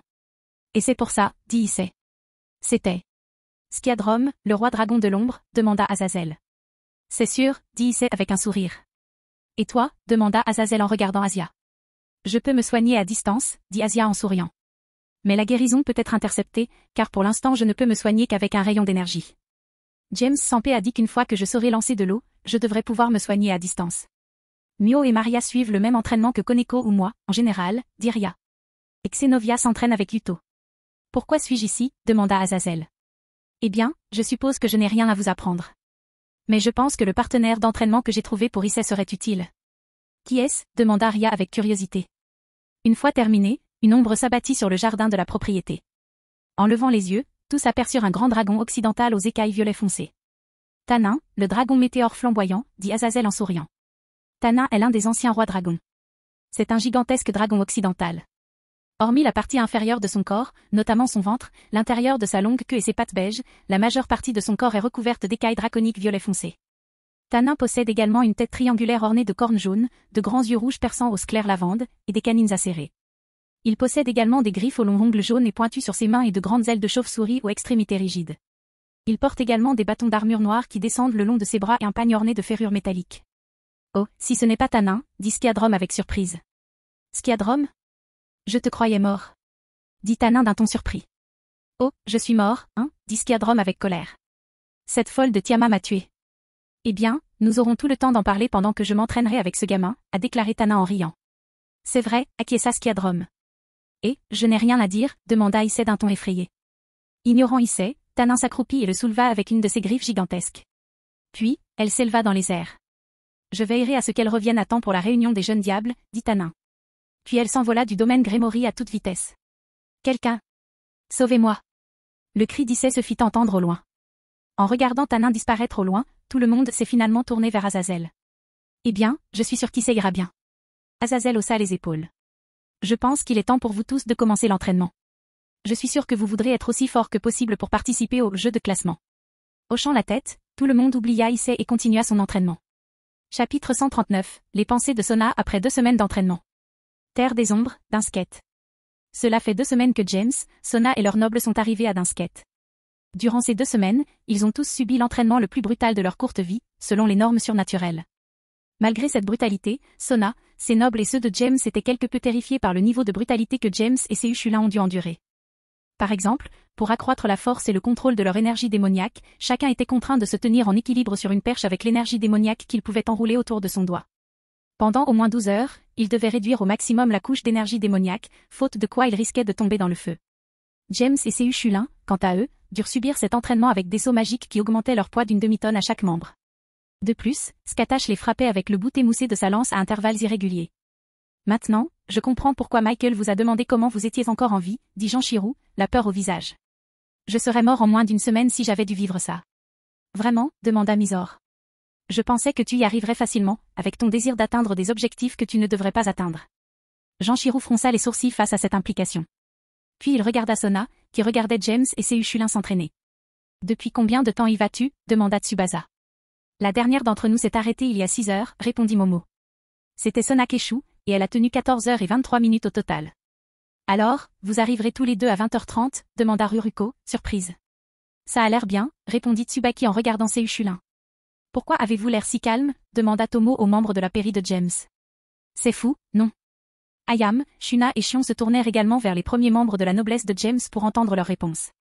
De plus, ils n'avaient visité Shadowland qu'une seule fois et n'avaient pas encore vu Skatash entraîner James et ses Ushulins.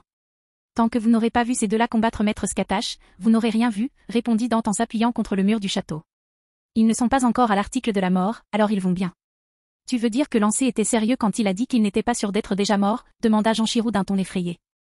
Oui, répondirent Mizor, Moka, Dante, Lady et Flora avec des yeux sans vie. Et ainsi 37 minutes s'écoulèrent. Son énergie démoniaque vacillait dangereusement et son corps tremblait, il était évident que ses Ushulins étaient à bout de souffle. Pourtant, la détermination de tenir une seconde de plus brillait dans ses yeux. Bruit sourd. À ce moment-là, alors que ses Ushulins perdaient un instant sa concentration en raison d'un manque d'énergie, la lance de Skatash atterrit sur l'épaule gauche de ses Ushulins. Oh merde, cria ses Ushulins de douleur en tombant du feu. Voyant que ses Ushulins avaient terminé, l'attention de tous se tourna vers James. Zut, murmura ses Ushulins, étendu au sol, complètement vidé de son énergie. Comment peut-il résister à ces coups dévastateurs aussi longtemps? Il faut une quantité infime d'énergie pour défendre l'endroit où ma pointe de lance va atterrir, répondit Scatash sans quitter James des yeux. On dirait que sa manipulation énergétique a considérablement augmenté depuis ta dernière visite. Tu es sérieux? Demanda Séhuchulin, bouche bée. Je n'aurais jamais pensé faire ça. Et comment peut-il tenir aussi longtemps avec une telle énergie? N'oublie pas que l'imagination et l'esprit critique de James sont supérieurs au tien, mon idiot de disciple, répondit Scatash. Cependant, ta force physique brute surpasse légèrement la sienne. Eh bien, je suppose que cela a du sens, j'utilise une arme plus lourde que lui, a déclaré Séhuchulin, essayant sans succès de hocher la tête. À cet instant, Scatash sentit James approcher lui aussi de sa limite. Elle lança alors la hampe de la lance vers le bras droit de James, celui qui l'utilisait pour s'appuyer sur le pieu. Cependant, à sa surprise et à celle de tous, sa lance manqua le bras de James. Au lieu d'être touché, James utilisa son doigt pour pousser le haut de la pointe et laissa passer la hampe en dessous. Il atterrit alors de nouveau dessus. Malheureusement, cette manœuvre allait épuiser son énergie encore plus vite. Comment a-t-il fait ça? Demanda Dante. Il n'est pas déjà épuisé? Regardez la mare de sueur sous lui. Sérieusement, c'était irréel, dit Janshirou, stupéfait. Je suppose que c'est pour ça qu'il est avec Keshu, pensa Janshirou, un peu déprimé. 6 minutes s'écoulèrent ensuite. James titubait comme Séhuchulin avant d'être renversé par Scatash. De plus, comme Séhuchulin, la détermination de continuer brûlait dans ses yeux. Cependant, sa seule détermination ne suffisait pas à le maintenir debout. Bruit sourd. Bien que sa concentration ne faiblit pas, James était trop fatigué pour résister à un nouveau coup de lance de Scatash. Et lorsqu'il fut touché, James fut projeté du pieu et perdit connaissance avant de s'effondrer au sol. Sur ce, l'entraînement du jour prit fin. Vous avez tous bien travaillé, dit Scatash en portant sa lance sur son épaule. Vous devriez tous vous reposer. Demain, ce sera un jour d'entraînement pour vous tous, sauf James et se tenta. Hochant la tête en signe de réponse, tout le monde se leva. Sona et Moka allèrent ensuite chercher James et le soulevèrent. Après cela, chacun se dirigea vers sa chambre, tandis que Sona et Moka aidaient James à entrer, le changeaient et l'allongeaient sur le lit. Après avoir mis James au lit, les deux filles l'embrassèrent pour lui souhaiter bonne nuit et quittèrent la pièce. James m'a parlé de son entraînement avec Maître Scatash dans le passé, et c'est pire que ce que j'imaginais, a déclaré Sona alors qu'elle et Moka retournaient dans leur chambre. Je comprends ce que tu veux dire, dit Moka. Puis, après un bâillement, elle poursuivit, je ne sais pas combien de fois j'ai eu envie de mourir pendant mon entraînement avec Maître Scatash. Je comprends, dit Sona avec un petit sourire. Mais l'épanouissement que je ressens justifie toute cette souffrance. J'ai l'impression que mon rêve devient de plus en plus réalisable. Ton rêve? Demanda Moka avec curiosité. Peux-tu le partager? Ou est-ce un secret? Ce n'est pas un secret, mais je sais que de nombreux diables de haut rang des enfers se moqueraient de cela. Ah, c'est d'autant plus important, dit Moka avec un sourire sanguinaire.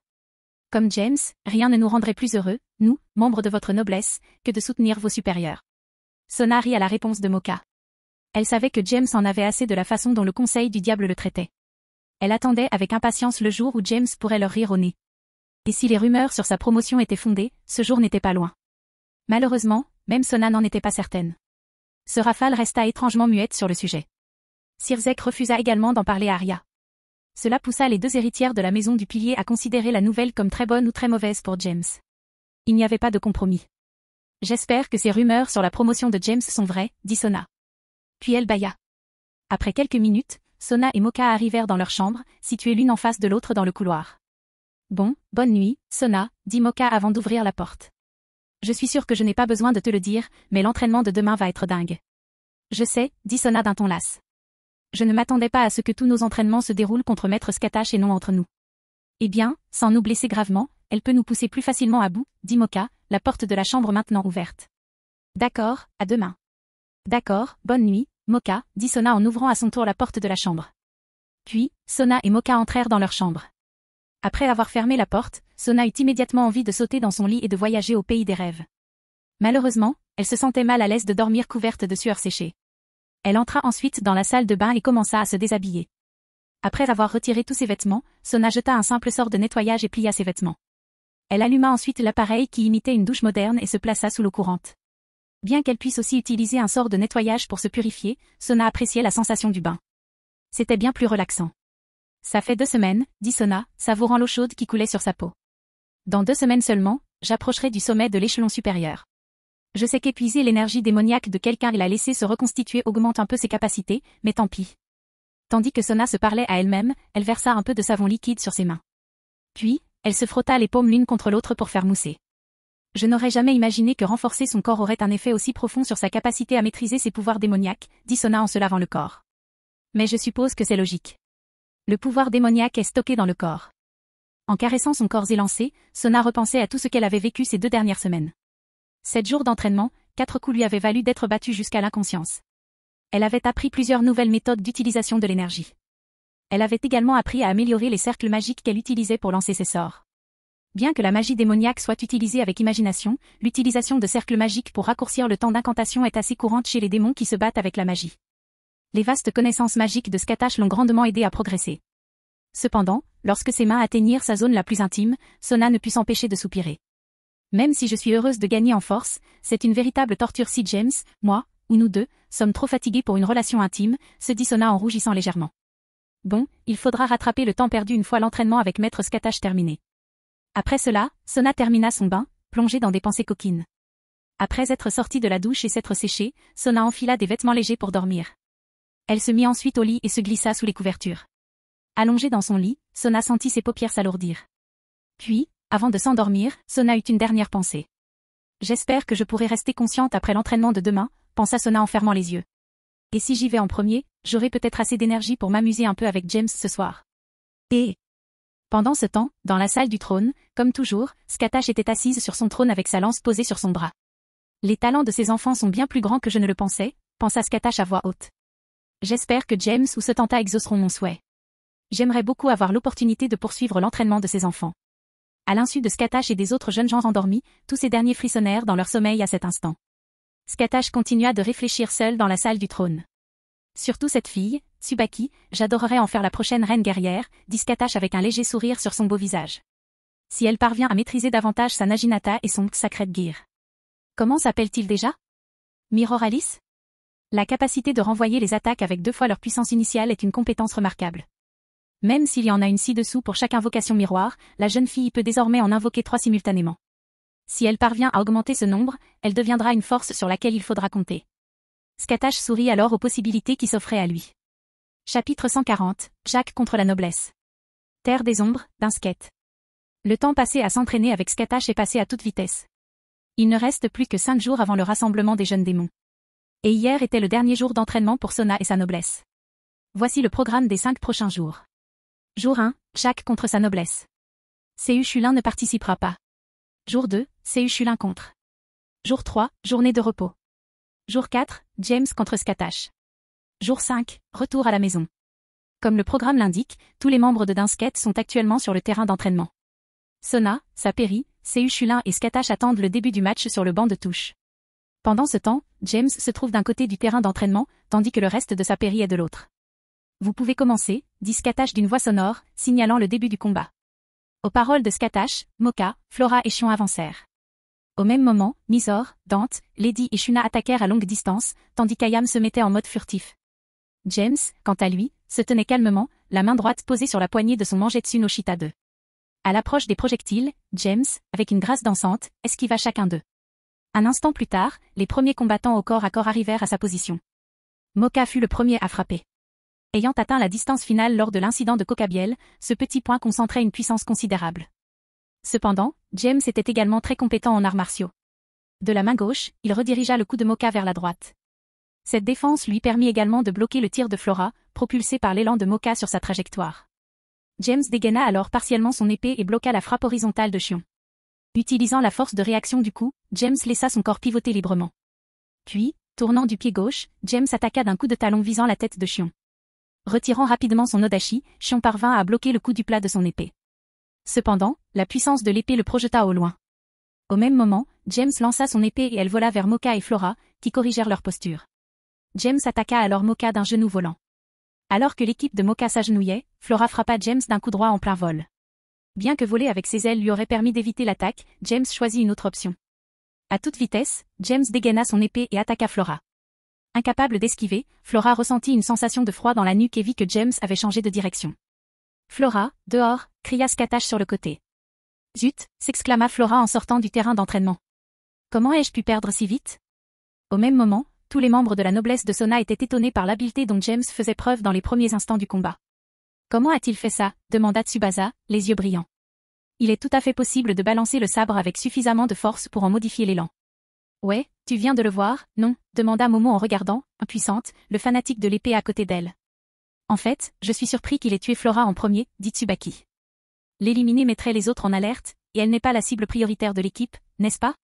C'était plus pratique, répondit Seishula en regardant James affronter Moka et Shion au corps à corps tout en évitant les projectiles. Elle était juste là, et il n'était pas prêt à subir des dégâts si tôt dans le combat. Bien sûr, il aurait pu encaisser son coup, mais même les petits dégâts peuvent s'accumuler avec le temps. Mieux vaut éviter d'être blessé autant que possible. Je vois, dit Tsubaki en hochant la tête en signe de compréhension. Pendant ce temps, James échangeait des coups d'épée avec Shion tout en bloquant et en déviant les attaques de Muay Thai de Moka. Au même moment, Mizor et Shuna lui lançaient des flammes de glace et de sang à distance. Zut, ce serait tellement plus simple si je pouvais utiliser Sambon Sakura, se plaignit James. Avec ta perception spatiale, les attaques à distance seraient totalement invalidées, répondit Dreg. Et cela irait à l'encontre du but de ce combat. Je sais, dit James, sa concentration toujours intacte. James lança alors un coup de pied bas, touchant Moka au mollet. Titubante, Moka ne put éviter le coup de coude qui heurta sa mâchoire gauche. Titubante à nouveau, Moka fut projetée en arrière lorsque James la rattrapa d'un coup de jambe. Elle ressentit alors une sensation de froid à la gorge tandis que James se roulait sur elle pour éviter le coup de Shion. Fait numéro 31, Shakao, dit James en tendant sa paume gauche vers les combattants au loin. Alors que James terminait, un orbe de flamme rouge à haute température jaillit de sa paume. Puis, à grande vitesse, l'orbe fut projeté vers Dante, qui faisait face aux autres combattants au loin. Zut, j'avais oublié qu'il pouvait tirer sans enchantement, hurla Dante en s'écartant de l'attaque de James. Malheureusement, Shuna, celle qui le suivait, n'était pas assez rapide pour s'échapper. Normalement, Shuna n'aurait eu aucun mal à échapper à une telle attaque. Cette fois, cependant, James, Moka et Shion bougeaient beaucoup, et Dante se retrouva dans son champ de vision. De plus, James ne la visait même pas. Zut. J'avais tort, dit James, déçu. Ayam est très rapide. Au moins, le guérisseur est tombé. Et comme James l'a dit, juste avant que Shuna ne soit touchée par le sort du Fado, une barrière faite de runes de Skatash est apparue entre le sort et Shuna. Moka, Shuna, dehors. Cria Skatash. Soupir, c'est quoi ce bordel? Dit Moka en se relevant. Toi, je ne suis pas assez rapide. Dit Shuna, déçu. Alors que Moka et Shuna quittaient le champ de bataille, Dante se précipita pour combler l'espace entre les attaquants au corps à corps. Pendant ce temps, les spectateurs observaient et discutaient du combat. Ça ne fait que 7 minutes, non?